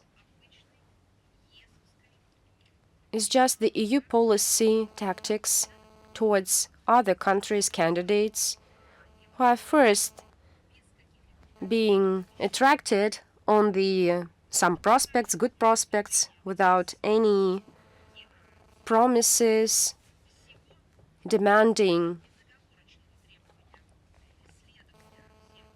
obedience in a wide range of issues of internal and external policy, and all these instructions do not ensure anything. It has nothing to do about accession or integration. It's just about bringing into the sphere of dominance, economic dominance of Europe over the candidates, which is now, and I've mentioned, is becoming a military alliance. And secondly, leads to disruption of ties between the candidates with the other states of the world. And my second question, the UK Prime Minister Keir Starmer said that the government should accelerate its pace and this expenses and costs for defense, whether there are any risks for further destabilization. We view these statements by the UK Prime Minister Keir Starmer as a response to the sophisticated internal situation in the country. Amid these negative processes, this is the influx of illegal migrants, obsolete infrastructure, increased income, tax burden, as well as scandals on the family of Keir Starmer. The leader of Labourist Party is making everything possible to raise his rating of popularity among his colleagues. So this increase of funding of the military sector, it's just his ambitions. And behind this are the military capacities that want to gain money, to make profits. Such a destructive activity of the UK authorities is being well mentioned by our country. Our country makes conclusions, chooses the tactics and on how to deal with these countries, and it's not by and the content of such tools are not publicly available, and you quite know about this. And of course, let me recall you one quotation of our president stated at the end of 2025, and I quote, "Russia is not going to fight Europe, but if Europe wants to have a fight with us and starts to do so, we're ready to do it right now." End of quote. And please, don't try to misinterpret or distort the meaning. But the sense is quite clear. We are focusing, we're trying to settle peace, to achieve peace. But if they want a war, we can have a war with them. The US establishment prioritizes their own interests, who want to increase the military spendings. Thank you. Is Sputnik Armenia with us? Yes, good afternoon, Madam Zakharova. We have one question today. The Armenian authorities said that the country is losing competitiveness in terms of railroad infrastructure because the administration is being governed by the Russian company. Then the Prime Minister, Mr. Pashinyan, said that Russia can sell a concession over the Armenian part to a third friendly party in order to avoid such problems with implementation of the Trumbo route. So what are your assessments, Russia's assessments? Is there any consideration of changing this position? Strange statements, awkward statements. Russia has consistently advocated deblocking of all regional transport, economic communications and infrastructure. And Russia has done a lot of things in terms of a trilateral group under the presidency of the vice premiers of Armenia, Azerbaijan, and Russia. This railroad for over 20 years is being administered by Russia, and for all this time the Russian company has not only implemented all the terms and conditions of the agreement, but invests a great deal of money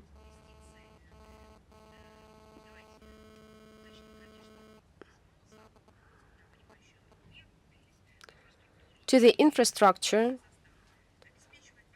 and the equipment, providing more jobs, and this should be considered by all those who want to make a comment on this topic. The Russian Federation does not strip off the competitiveness of Armenia. Moreover, it helps to boost competitiveness status. On the 12th of February, the Deputy Chairman, Alexei Overchuk, said, and that's what was said by Mr. Overchuk, and we will stick to this policy as well. Is Interfox with us? Yes, we're here. Yes, good afternoon, Madam Zakharova.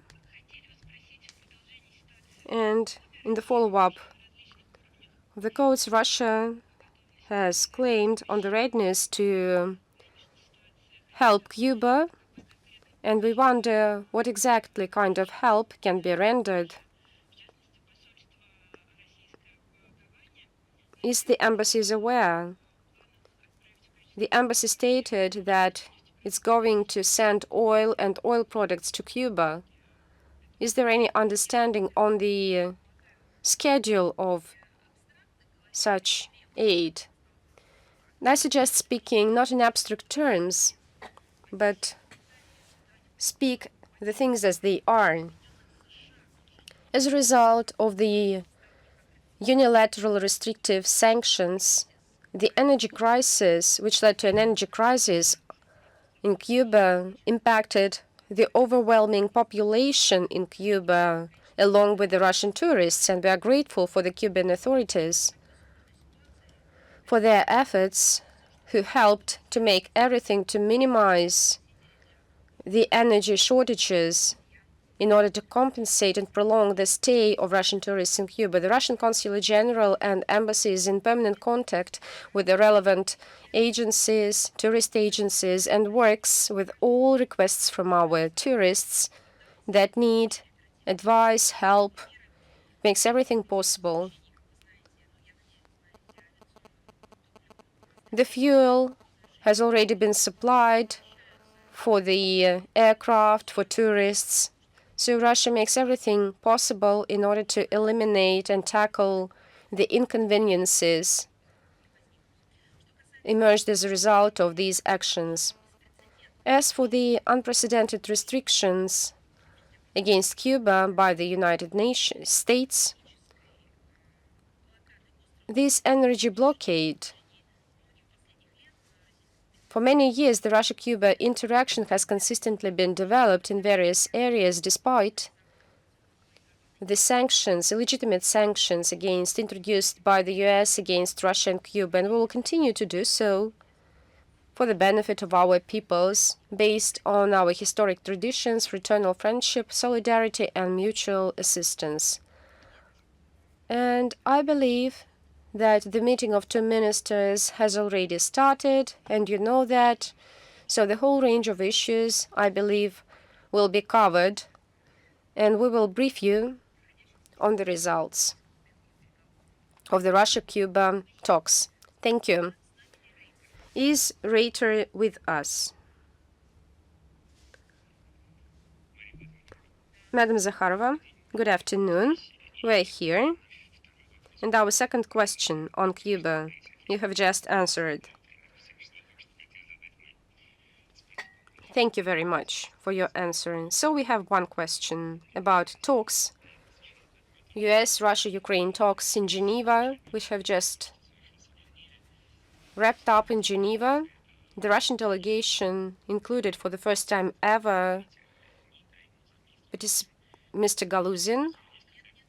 No, that's not the true. Every time the delegation headed by, following the order of our President Medinsky, our foreign deputy minister, the deputy foreign minister, has always participated in the delegations on a permanent basis.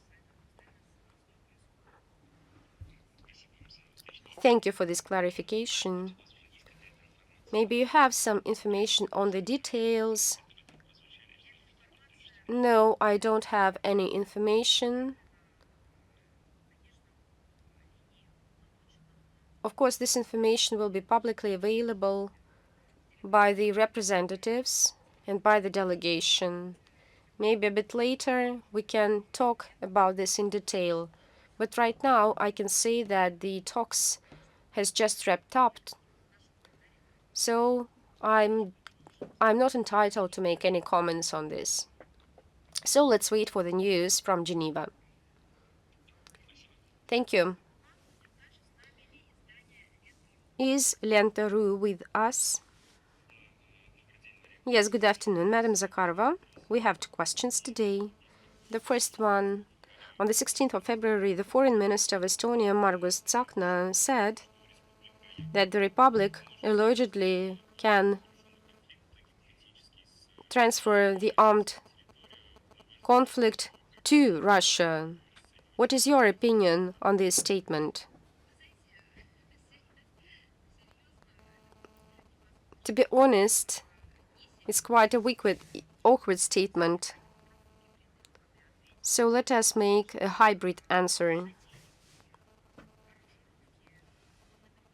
Maybe he hinted that he's going to escape the first one from Estonia, maybe to Russia. I think everything is possible.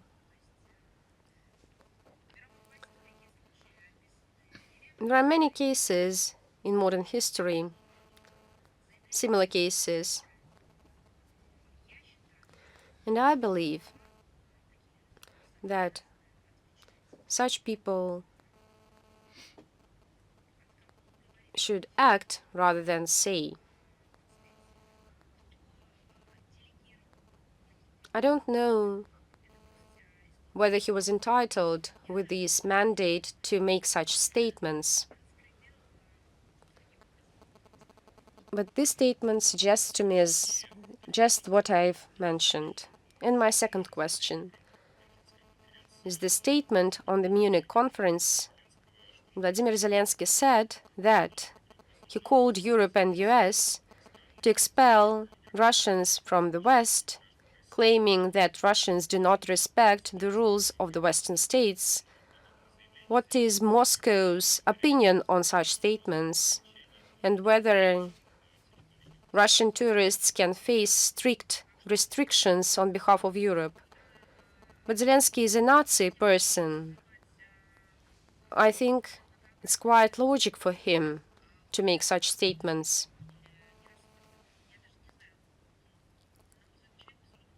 And I think that this is a man without any nationality. And he hasn't said that he belongs to any ethnicity, while we see that he does not mind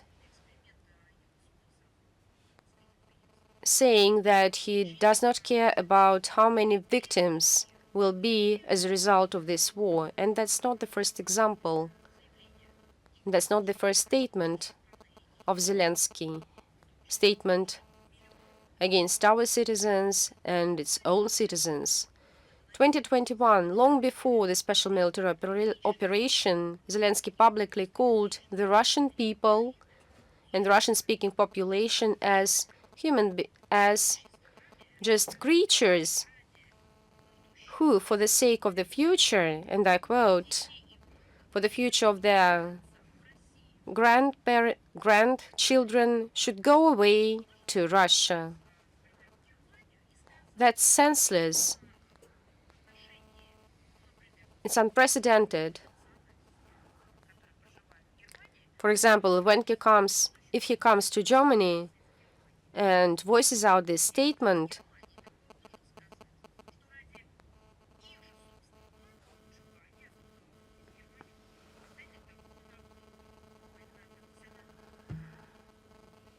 I think that's awkward. Likewise, the statements with regard to migrants who violate all stripes of rules.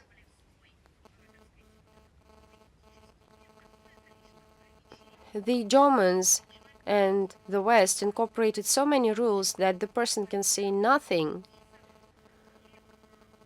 and can escape justice, despite the fact that he got to the country illegally and, by the way, while committing a crime.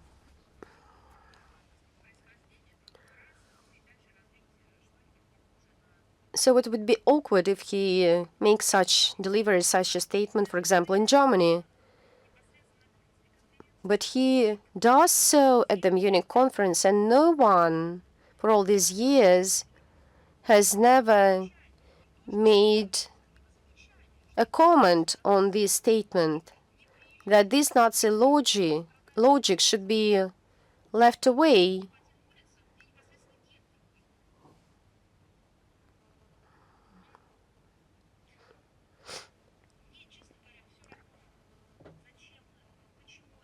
Well, I don't care why he says so. This is the fact.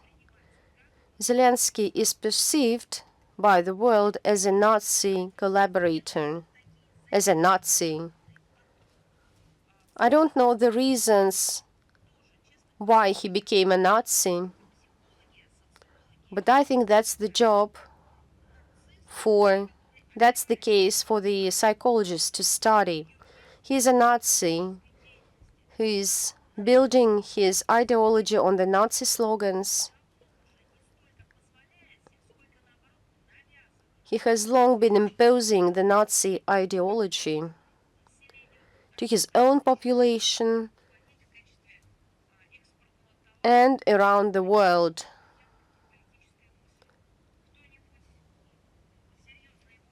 And I think he is not perceived seriously right now. So let's move on. If you don't have any questions, we'll switch to another question. Is news. Добрый день. Да, добрый день. Мария. Hello, Madam Zakharova. Yes, hello. How would you comment on the recently appeared investigations in French media space about the participation of French neo-Nazi formations supporting the Ukrainian armed forces? So such an investigation, it appeared in a Western media outlet. It's just symbolic. We have made repetitive statements on that, but it's just became impossible for themselves to ignore. And their own militants, mercenaries, maybe journalists who visited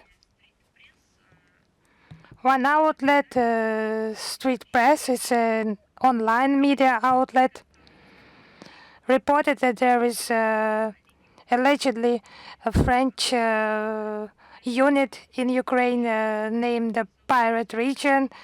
It's part of Revanche Battalion, formed by a neo-Nazi tradition and order organization. It includes former French servicemen from the 13th Battalion of Alpine Chasseurs, various units of the Foreign Legion. They do not hide their neo-Nazi beliefs,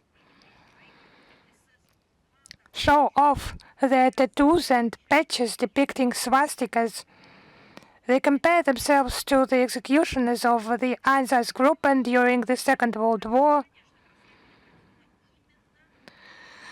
And I would like to draw your attention that this investigation was carried out by the French journalists. It's like a BBC material and not some Russian media outlet, not by some friendly regime country, but it's French journalists. So the European public that has been fed with fakes and propaganda for all those years, all those decades, Russophobic propaganda, it's not a sensation for us. We know that. We talk about that literally every day on all the platforms. The participants of neo-Nazi supporting the Ukrainian armed forces is one of the peculiarities of the Ukrainian conflict. In 2014, we have reminded about that today and have done that during last previous briefing. It's neo-Nazi regime, Nazi in essence. It's about Ukrainian Nazi collaborators, Hitlerites.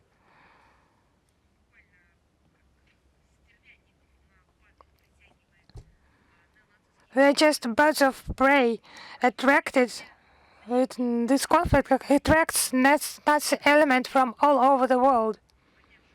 The desire to protect the population of Novorossiya from the Nazism that has emerged. Also in the format of 80-year-old configuration, now in this Ukrainian image. That's the reason of conducting the special military operation. One point that could have surprised us is the reaction, just rather lack of reaction by the French authorities. So they care about some frogs in the context of Navalny, as you understand. But when it's about publishing the materials of their own journalists with such investigations, they just forget immediately about human rights, about tolerance, about humanity, and the pillars of their own country. The Defense Ministry, I have studied those reports. They provide a link to Defense Ministry and the Ministry of Interior of France. They have not paid much attention to such information, and former French servicemen participating, maybe not former even, participating in hostilities in Ukraine, and they went there for personal, not ideological reasons. So this ideology, this philosophy, it will cover everything. Westerners, including the French, just divide terrorists and extremists into allegedly good and moderate, and divide them into allegedly bad. It's us and them. We have witnessed that in Syria, Libya, Kosovo, the Sahel. Now we see this in Ukraine as well. So what will Paris do with those who came to Ukraine with French passports? They have received neo-Nazi experience there, and they will come back to their motherland. Maybe they hope that Russia will resolve their future problem issue, but then they will need to be honest about it. It's a one-way ticket, allowing their citizens to participate in this conflict, supporting not only the Ukrainian armed forces, but Nazi battalions, obviously neo-Nazis. Thank you very much. Thank you. Is Anna Dalu with us? Yes, hello, Madam Zakharova. We have two questions today. The first one is about Cuba. Victor Coronelli, a Russian ambassador in Cuba, said that he's serious about the threat of invasion by the US. How does Russia assess Cuba's defensive capabilities and the likelihood of such an attack? I think Sergey Lavrov, Russian Foreign Ministry, during his introductory statement, just spoke about that in detail. He spoke a lot, and I think it would be excessive to make additional comments. I just saw the newsreel and saw the comments of the minister. Okay, the second question is about Canada. Russian Ambassador Oleg Stepanov said that in case of confiscation of Russian diplomatic property in Canada, Moscow will be forced to sever diplomatic ties. What factors led to this situation, in your opinion? What will be the consequences? Actually, we know about radicals and radical political figures in Canada.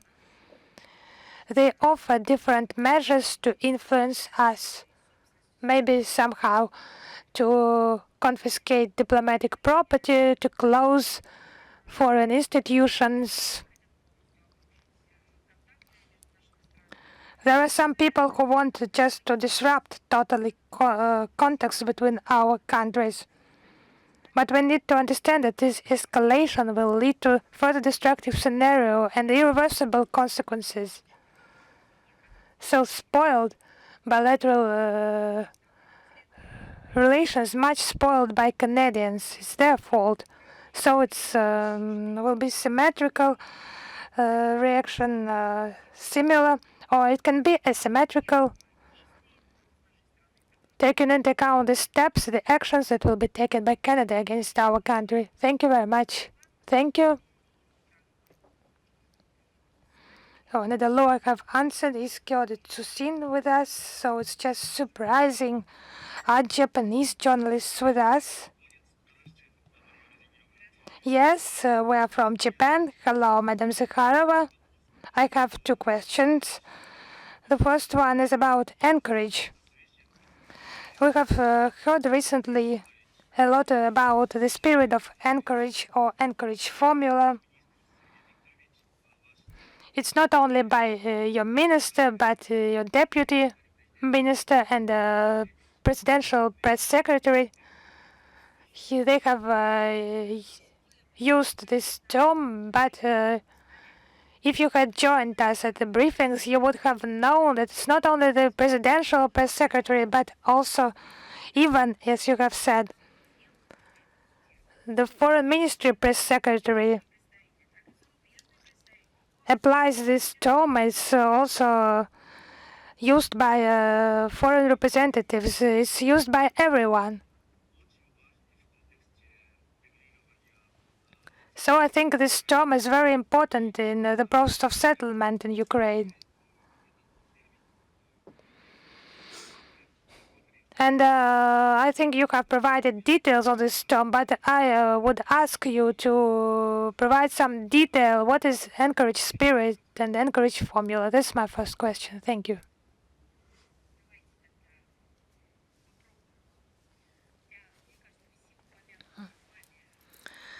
So let us try. I think all the state figures mentioned by you and official representatives have repeatedly mentioned that, but I will try to do that once again. The spirit. It's in this case formula, atmosphere, understanding. Anchorage is a place in Alaska. And to take them together, it's the understandings that have been reached during the Russian-American summit in Alaska. That's what it is. The Russian delegation that is now in the process of negotiations in Geneva, and those negotiations have just ended, as I see according to the reports, had an instruction to act within the framework of this understanding, those aspects fixed by the sides. You can say agreements. Yes, maybe the understanding reached during the Russian-American summit in Alaska. That's it. Thank you. Thank you. My second question, if you allow me, is about India. US President Donald Trump has recently said that Indian government has decided not to purchase Russian crude oil, and during the Munich conference, Marco Rubio has made similar statements as well. But as I understand, the Indian side has confirmed that. So what's the vision of Russia of this situation, and the US statements by the president and others? Is it just confirming confirmation of the real situation? If you had participated in the briefings on the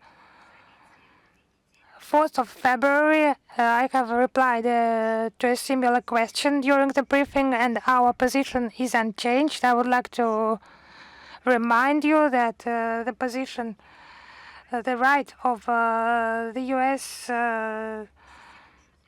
to command independent states with whom they should trade, it's not applicable.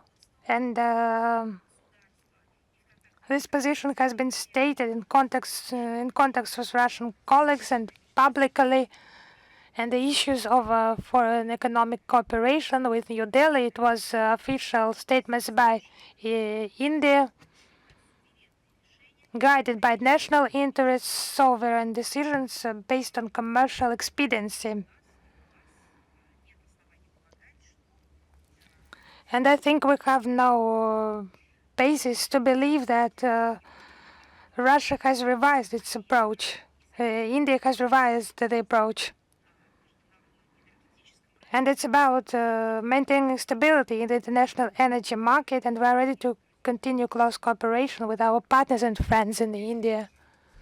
Thank you very much. And I think it's an antonym to the word encourage spirit. Based on the context of today's briefing, maybe the antonym it could be Munich spirit. But the encourage spirit needs to be preserved. But the Munich spirit, it needs some wind, really.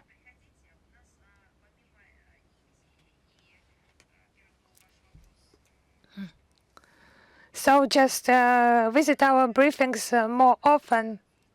Apart from India, we have some topics in Russian-Japanese relations. Maybe they will also be of interest to you sometime. Is El Mayadin with us? Yes, hello, Madam Zakharova. Of course, we are with you every time. In contrast with the Japanese media outlet, how acceptable is the Peace Council on Gaza for Russia? Taking into account it does not include the Palestinian state representatives. So what's the policy of Russia, and does it not contradict the efforts?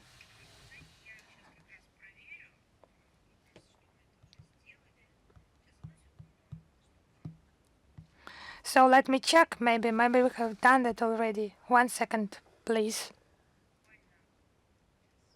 Literally, just a moment.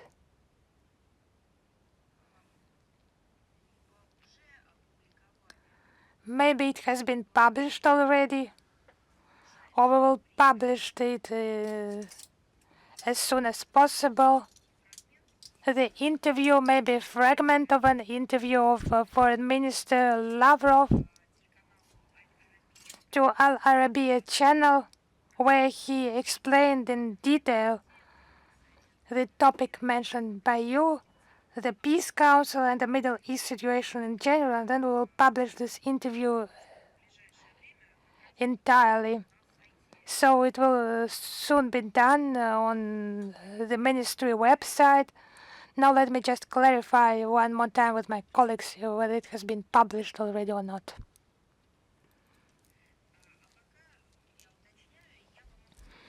And for now, as I am clarifying, I would like to highlight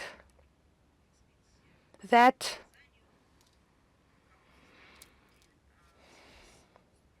the leadership of the country, taking into account the invitation received by a Russian president to join the council, our position on this issue is being developed, taking into account the interests of our closest partners in the Middle East and representatives of the Arab Muslim world. At their request, Russia did not interfere with the adoption of the UN Security Council Resolution 2803, which expresses support for a comprehensive plan for Gaza. We identified a number of bottlenecks in this issue, like issues that could cause problems in this document. And regarding Russia's position on the creation of a Palestinian state in accordance with the two-state principle for resolving the Palestinian-Israeli conflict, it remains consistent and unchanged. So the interview to Al Arabiya will be published at 10 p.m. Moscow time. There will be detailed replies, and this interview is Ruda with us. Thank you. I'm with you. Thanks a lot for the opportunity. I am Niaz Mustafa from Rudao, and I have 3 questions. My first question is that the commander of Syrian Democratic Forces said the naming is not important. We want the Kurdish areas in Syria to be managed and administered by Kurds. What's Russia's position or stance on this call? Мы внимательно следим. Actually, we have followed in detail these developments in northeastern Syria. We have provided comments on the 30th of January. We are convinced that the path to long-term stabilization in Trans-Euphrates lies through broad dialogue, strengthening and national unity and harmony, taking into account all ethnic and religious groups in Syrian society, including, of course, the Kurds. And at the same time, we believe that the sovereignty should be respected, the sovereignty of the Syrian Arab Republic and its territorial integrity. Fire in Syria, especially about the Kurdish areas, but there are some cities still on siege, and there's still blockade on them. Have you discussed, and the humanitarian situation in these cities are not good. Have you discussed about this siege and blockade on Kurdish cities in Syria? Вы знаете, мы надеемся, что... We hope that the implementation of the agreements reached on a ceasefire and reintegration of the northeastern space will be completed and all outstanding issues be settled. That would settle the situation in the Trans-Euphratean region, and on the 12th of February became a milestone in the statement of the mass media on the events in northeast Syria, which reflects the consolidated position of the UN Security Council members. It supports the agreements, and there is also an idea there that this implementation would advance the protection of civilians and unimpeded access of humanitarian cargo and the post-conflict restoration of Syria.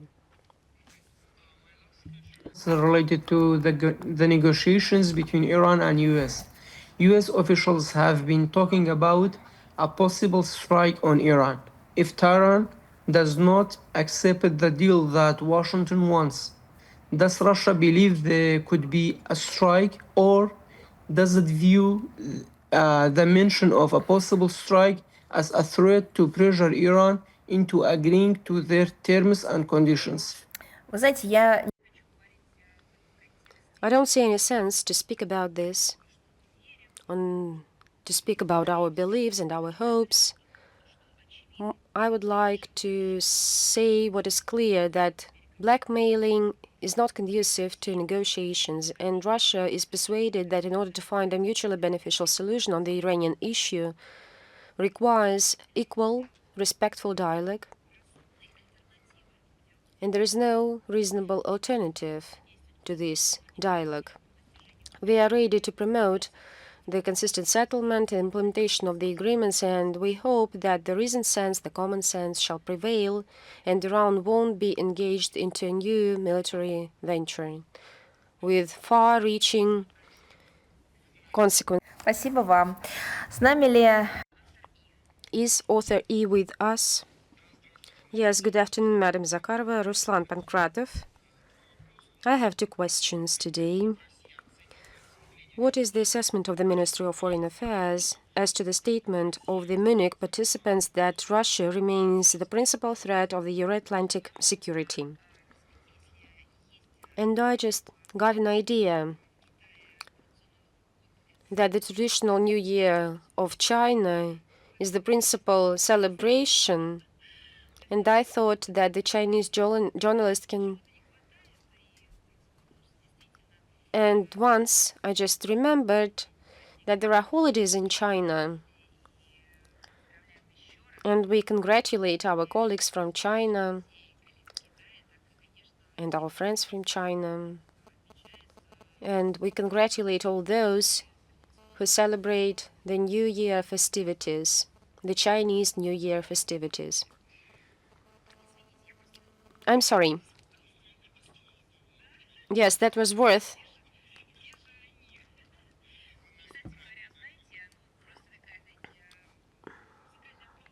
It was just a kind of a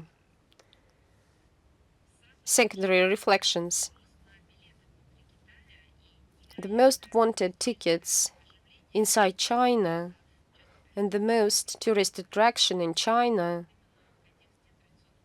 is happening in the context of the New Year, because everyone has to go home and celebrate the festivities in the family. This is a strong tradition, and everyone, as we see, goes home to visit their families and having a rest.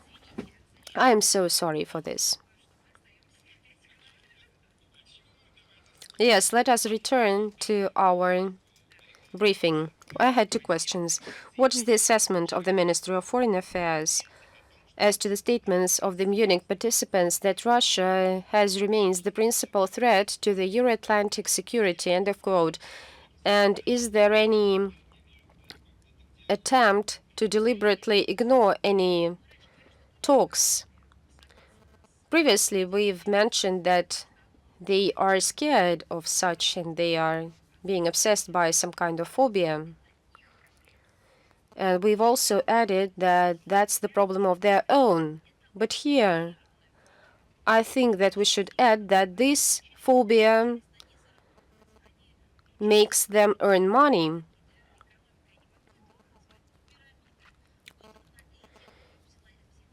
They build such financial schemes based on these ideologies. As for the Munich conference, we've talked a lot about this today. It has stopped being a platform for international debates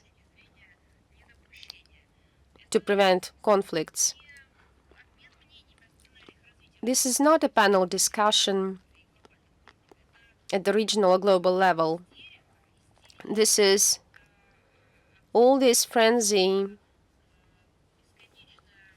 accusations, flagrant narrative, irresponsible statements. This is detachment from reality and marginalization. In the mid of this well-known and popular platform, it even cannot be called a Middle East market, which means happiness for all. And here we see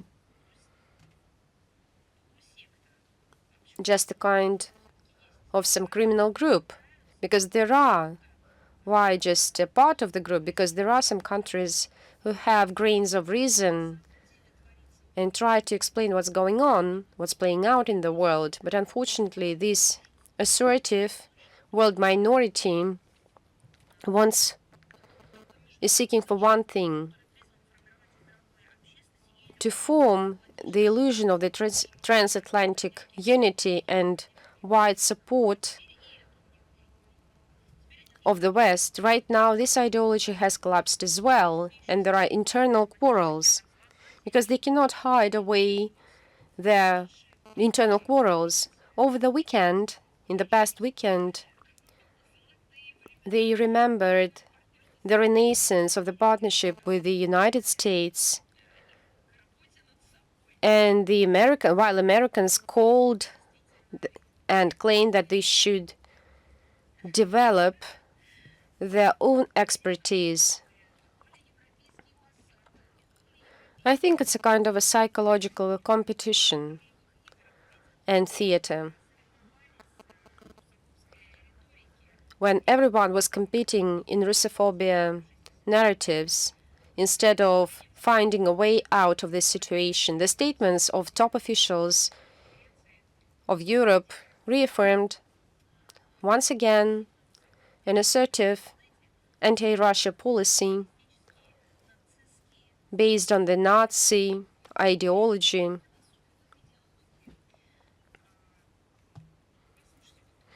Just listen their statements, read them.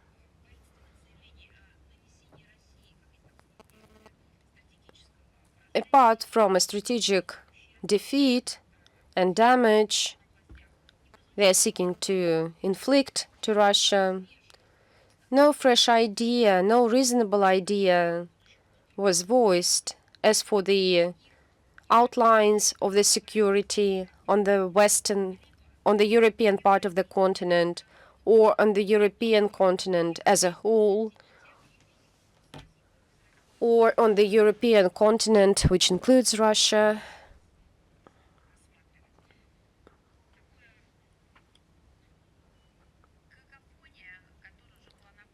Such a mixture of voices and sounds. And I think even 5 or 7 years ago, it was much better. Of course, we've highlighted that the Munich conference was deteriorating, and we were right by saying so. Previously, they had some reasons. And I remember how Mr. Poroshenko, the former president of Ukraine, went to Munich to sell passports. And right now, they're just mocking at the Navalny topic and case. They're mocking at their agents and at everything.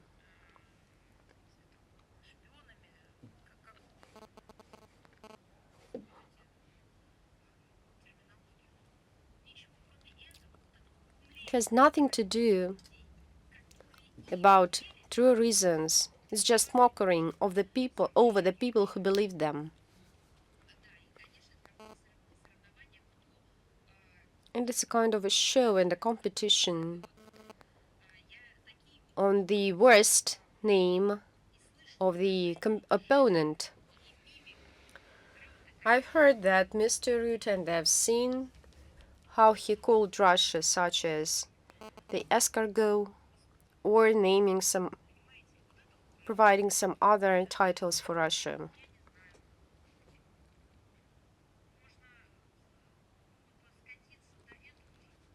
Of course, we could have done the same, but I think we should leave them alone there, on this bottom. Yes, this was a kind of manifestation of transatlantic gathering of the stupidity, and I'm talking about Madame Callas. So instead of admitting the truth that their architecture had failed,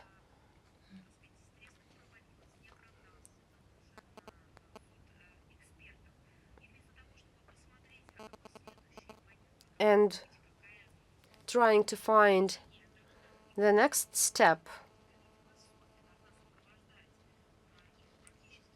and the ideology that would underpin this path, they just remembered their old assumptions, juggling them all around, resorting to all anti-Russia rhetoric. Do you have any other questions? Yes, as for the topic of psychiatrists, I just got an idea why these events do not receive any comments by the health ministry. of Russia. Please join our briefing. We need your expert opinion. Because I don't have such terms. Because when people act like children and call this as a conference and name as a conference, a security conference. And I think that psychiatrists should join our briefing for giving an adequate assessment. What is the ministry's attitude towards the blocking of the media outlets in the Baltic states under pretext of fighting the spread of misinformation? I believe that on the one hand that this is a manifestation of double standards and disrespect for the principles of democracy. And the second point, it can be viewed as a dysfunction of many international organizations and NGOs that protect journalists, the freedom of speech. We see that there is no response to killings of journalists, to the discrimination of speech, to the banning of channels. But this persecution on the basis of the language, this is all about human rights and humanitarian area. The West does not make any comments on this point. We are living in a world which bets on the practical side and on practical efforts. So we cannot hope for such statements, but they made it otherwise. I'm against the term of double standards because it was back then, it was relevant. Right now, it's about complicity in the persecution against the Russian journalists. Because in this case, amid this deafness, this means that they are involved in these criminal activities. And I think I refer to the OC institutions. We've released a lot of reports and evidences.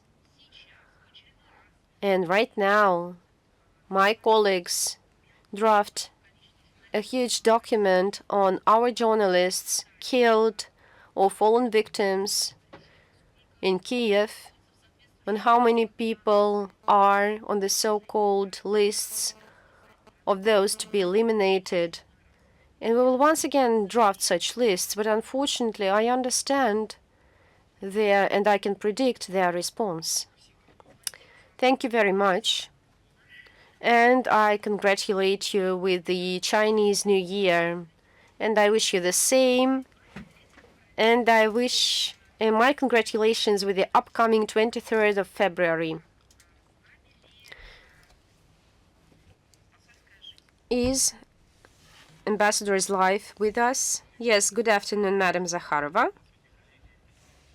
Yes, good afternoon. Посольская жизнь. I have 3 questions today.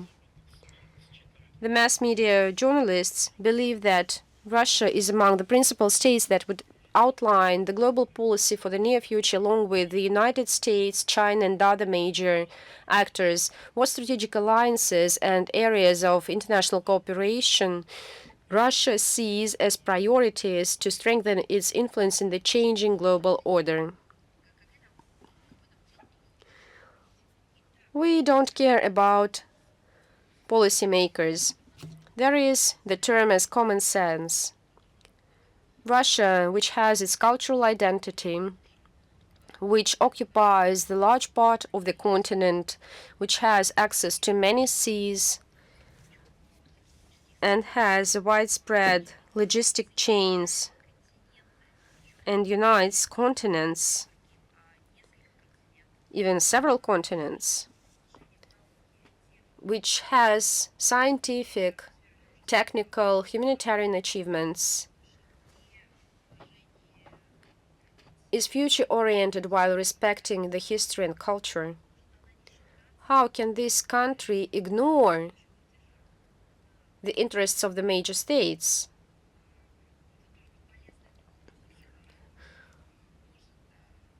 We are not like the members of the Munich conference. We respect the rights of others.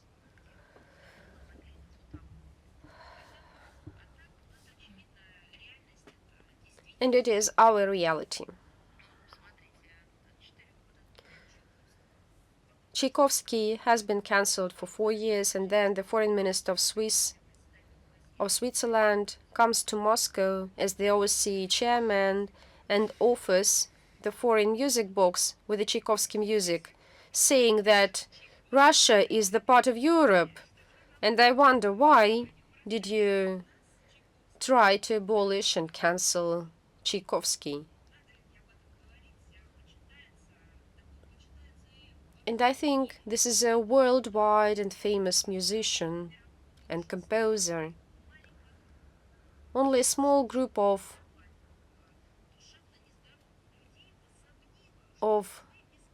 some strange people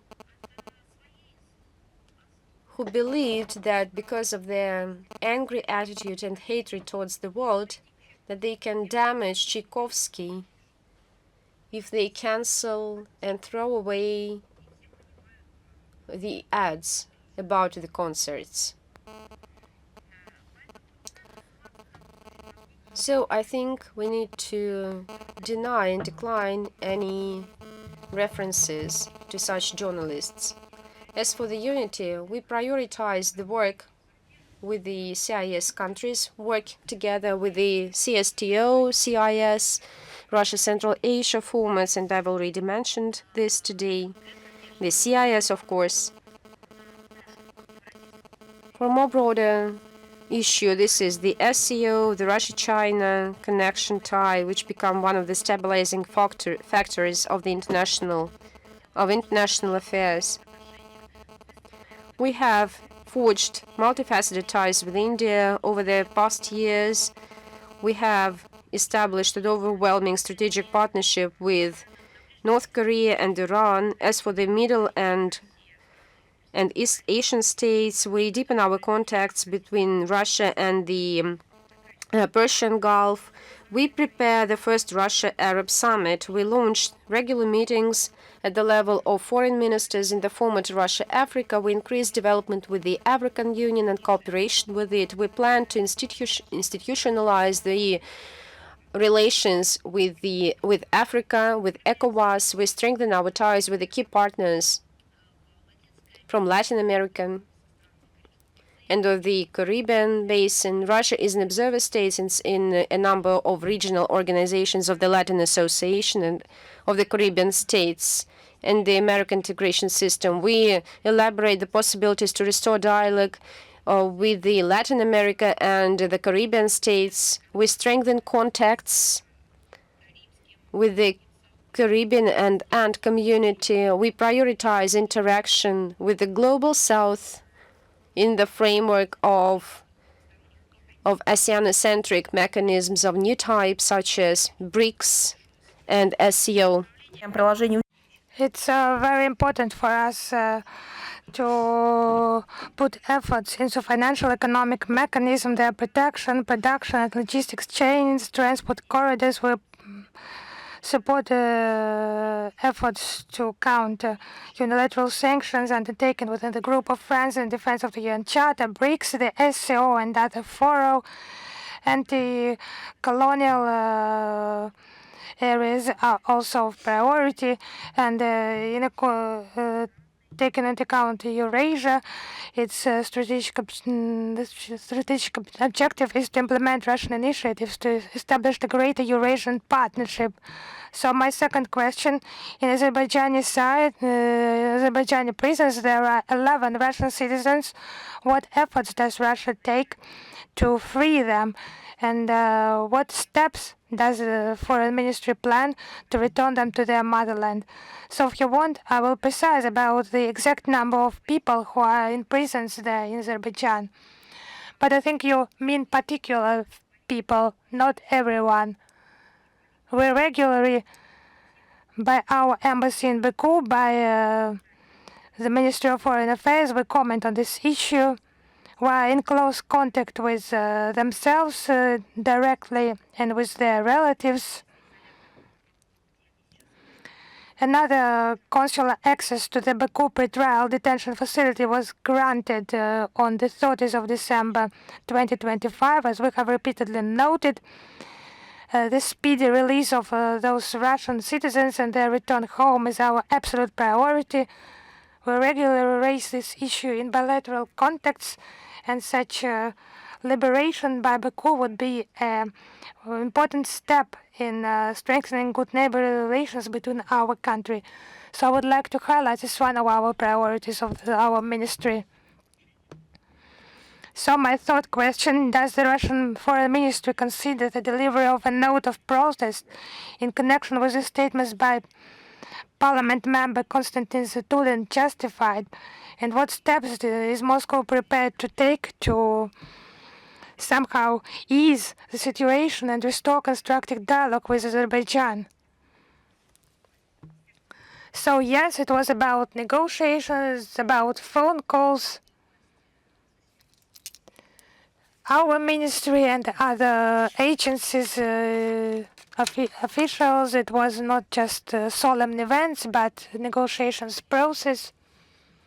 We have reported on each of those, and the relevant ministries have also reported about the first part of your question. I will clarify and we will report. Thank you very much. Thank you. Is Dost channel with us? Yes, hello. I would like to continue the issue of the poisoning of Alexei Navalny. Marco Rubio said that Washington has no basis to distrust the conclusions of the European regarding the poisoning of Alexei Navalny. He was poisoned with dart frog poison, phytidine. You know about that. Statements by 5 European countries. So does the statement by American Secretary of State change anything? Or has there been some violation here? I would like to begin with the first part of the question, where there has been some violation here.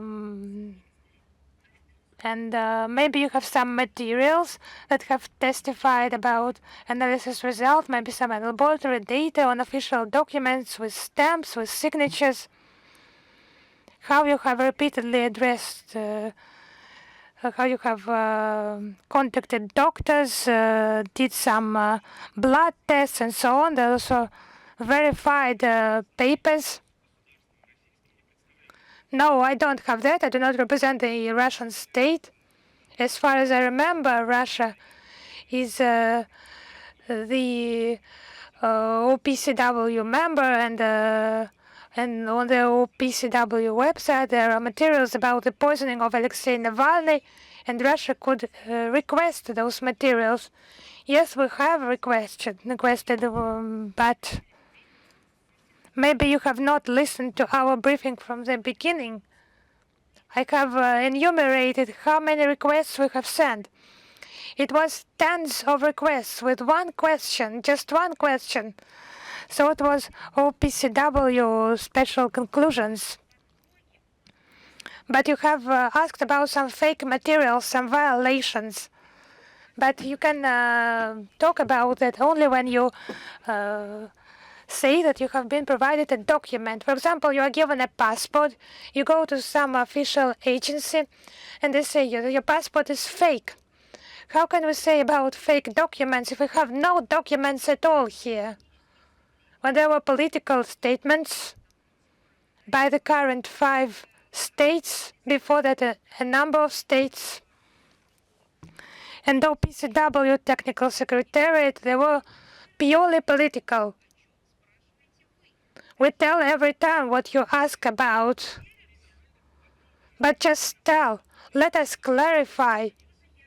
Let me just finish my statement, please.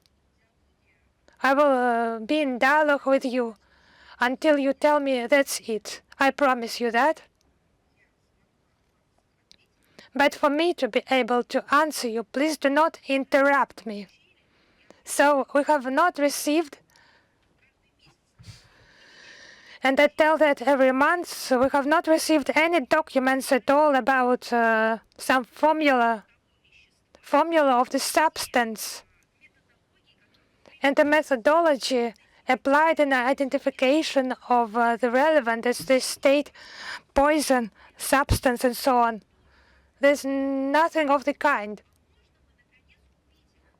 Nothing. And the second question, maybe let us see if we had remained inactive, had not done anything, your indignation would have been justified, and I would have supported that, but you have sent tens of official documents, not diplomatic. The diplomatic documents were accompanying. Those were official requests by law enforcement or officials. That happens. Every year some events happen, unfortunately. Some of them are qualified as crimes, attempts to commit crimes. And if those events are of transborder nature, committed in one country in relation to citizens of other country, law enforcement authorities exchange this information. It's on a yearly basis, annually done. Why this, in this case, our country has not been provided anything? It's because they provide those fake substances, fake data. Because as soon as they provide the documents, there will be substantive work carried out. They do not want that. We will need just to provide, to investigate.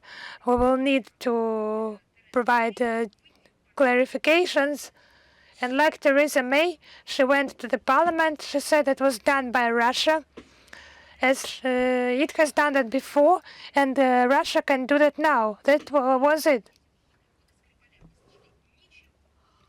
Even in Scotland Yard, there was just one press conference regarding Skripal. The same thing is about Navalny. According to their point of view, when was that done? What laboratories made such conclusions? How has this been identified? That needs to be done for a start. So now your precise questions, additional questions. Yes, if you have asked, I have listened to the end. So what about the investigation by Alexei Navalny himself after poisoning and his rehabilitation with the exact names of officials who have poisoned him? And moreover, he has reached his poisoner by phone that was published, and that was explained in detail by Navalny team. So after he said that his mother is a consul, it just became clear for me. My mother is an arts critic, so that's my relationship to that. It's not just some offenses by him. So my mother is a scholar. She studies art. So she has never been some consul, but he has presented my mother as a consul. So regarding Marco Rubio, does that change anything in our relationship, in our attitude? No. So all those accusations against Russia are in that highly likely manner. It's ordinary manner. There are no specific data. There is no specific data there. It's some proclamation based on some unclear things. It's just in order to make loud statements at the Munich conference and somehow to switch the agenda from Epstein files, and mostly it was for the Munich conference. So just let me one more additional question. Yes, I will reply to that. We do not hope, we do not ask, we just demand, we request to provide specific data on this issue. It was supported by the notes of our embassy in Germany and in particular in London on the Skripal case to their law enforcement officers, any law enforcement bodies that are ready to provide the facts and the opinion of the third countries regarding the fake accusations of our country cannot influence our position on this issue. They are obliged to provide the data. Frogs, something like that. It's about ducks, and who was there at the initial stage? Cats. It's similar to that. So you can ask a question. Yes, my last question to clarify.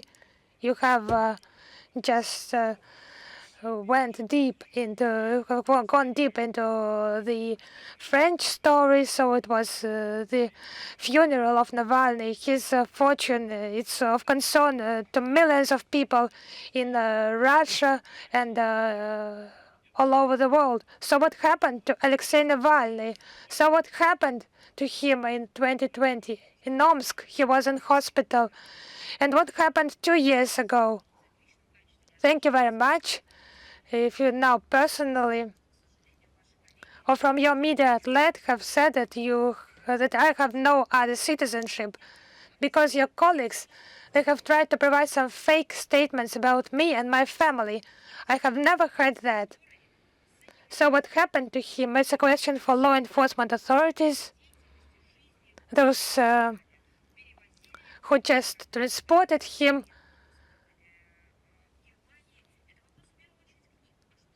Who accompanied his life, and what happened there? What has happened? It's a question to them. But actually, he became ill on the territory of Russia, and on the territory of Germany. Was everything okay with him? What did they do with him there? No one knows them. Actually, he became ill when he was in Siberia.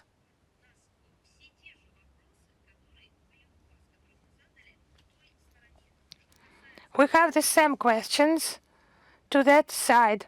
Regarding the Russian part of criminal cases, it's the scope, the responsibility of law enforcement authorities. I can address them and provide you the part of information they have on your question, and I will do that.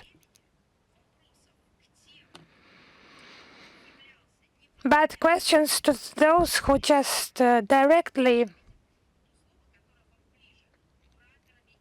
were his political curators or friend, you name it, or his colleagues from that side, you have some proof that Alexei Navalny has some curators on the West? I have never seen that. And the person, as they said, was poisoned in Berlin, as they said in Berlin. Poisoned by chemical weapons. The German Chancellor could visit him in his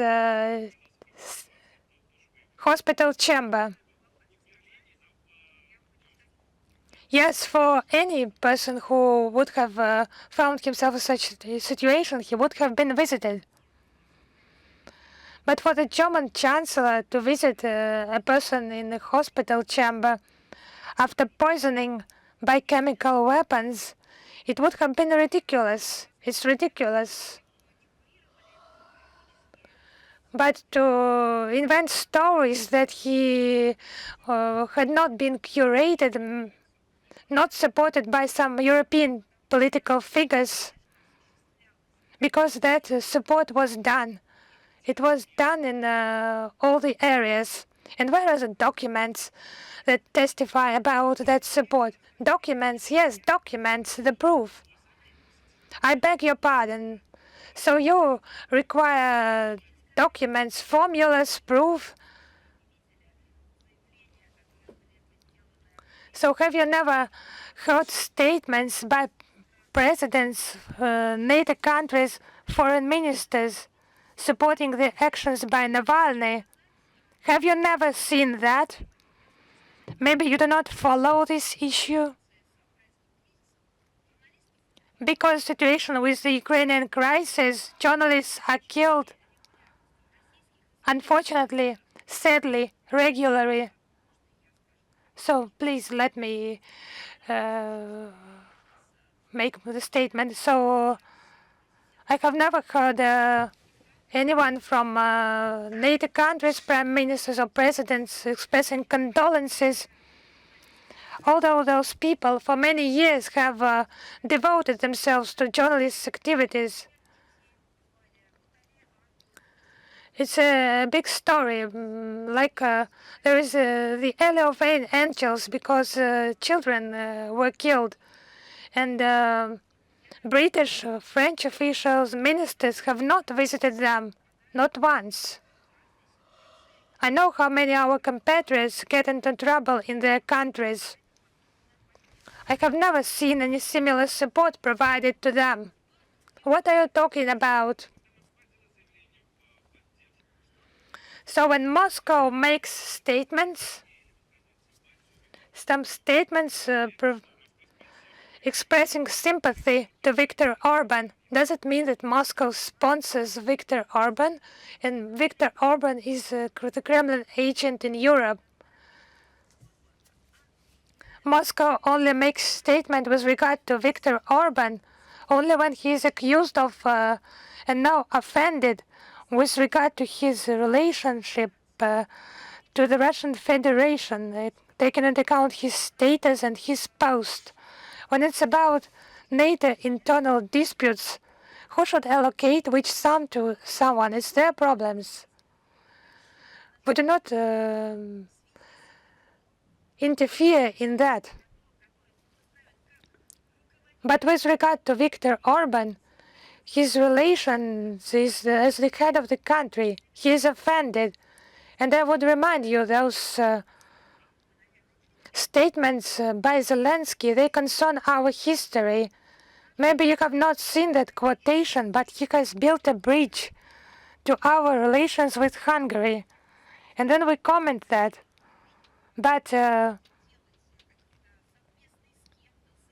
have never thought about common statements with someone or from some communities with regard to Viktor Orban. So Viktor Orban, he has not been poisoned and he is the prime minister. So what's the interrelation here? Because you mentioned with indignation that Angela Merkel, former German chancellor, visited Alexei Navalny. Yes, actually I have cited it as an example. Yes, I have heard your position.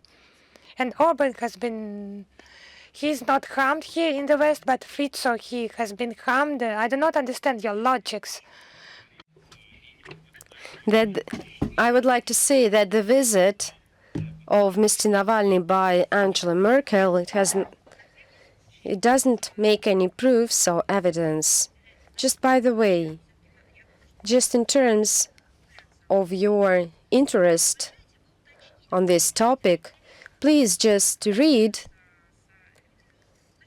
on how people are being treated in terms of in health institutions, people who were poisoned. Just learn what protective measures are being used for the medical personnel when they deal and treat the patient poisoned with chemical weapons. Of course, I will learn about this And maybe you will learn more about the poisoning of Mr. Navalny in 2020. And I invite you to join our briefings next time.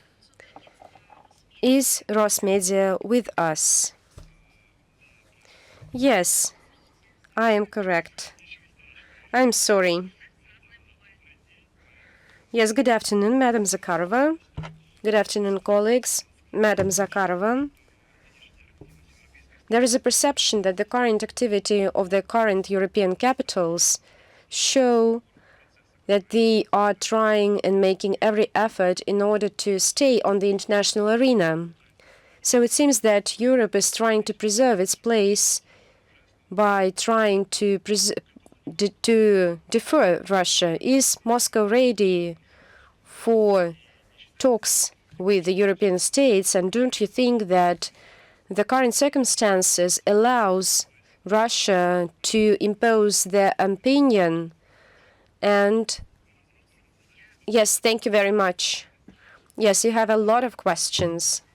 We always welcome you. We always welcome any questions. If you don't mind, you can put these questions, but you'd better make them as separate questions. I'm wondering, who wants to be at the table? Is it the European Union? Europe.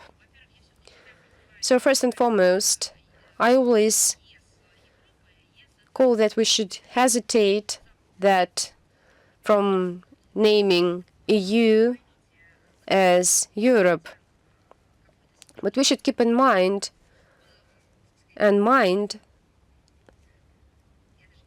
what place do they want to occupy at the table?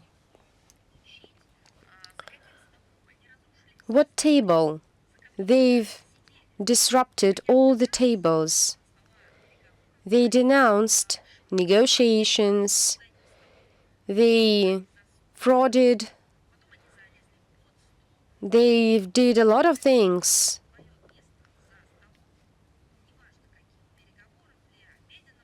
In order to occupy their place at the table. But first and foremost, a man should behave well and should confirm the status of a respected person, and they disrupted their international standing.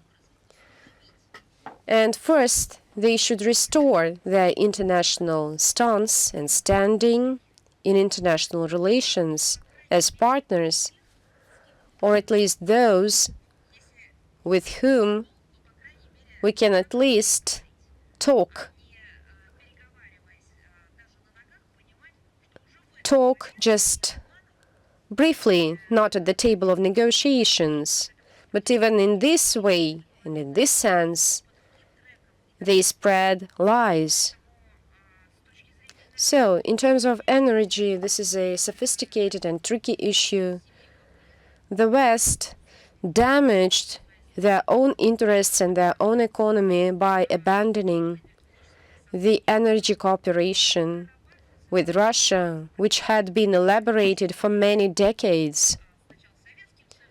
First with the Soviet Union, then with Russia, and they declined and undermined this negotiation table back then, even by showing their reluctance to allow access to investigations of the Nord Stream blowouts. So Russia, and I think the whole civilized world, is interested in a robust and long-standing settlement of the conflict based on the elimination of the root causes.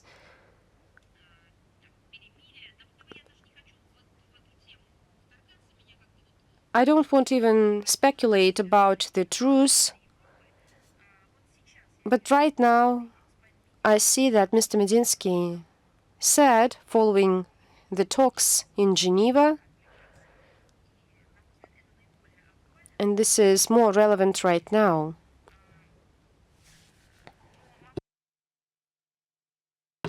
but I can say that any manipulations that we've seen that we saw in summer 2025 with some truces and pauses, with NATO's aspirations to give a respite to the Kiev regime and to rearm it.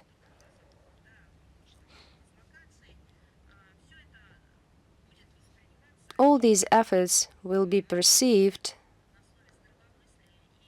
on the basis of common sense and the situation on the ground, the situation of complete mistrust to the Western assertive world.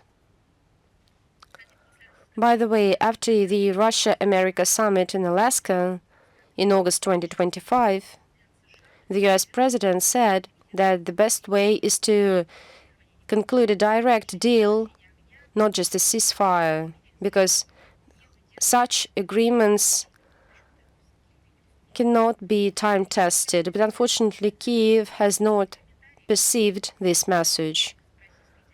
And I think right now we are waiting for the outcomes of the talks in Geneva. Yes, thank you very much. If we don't have any further questions, then goodbye. Thank you very much for your attention and see you soon. I wish you every best and I congratulate you with all the holidays. Thank you.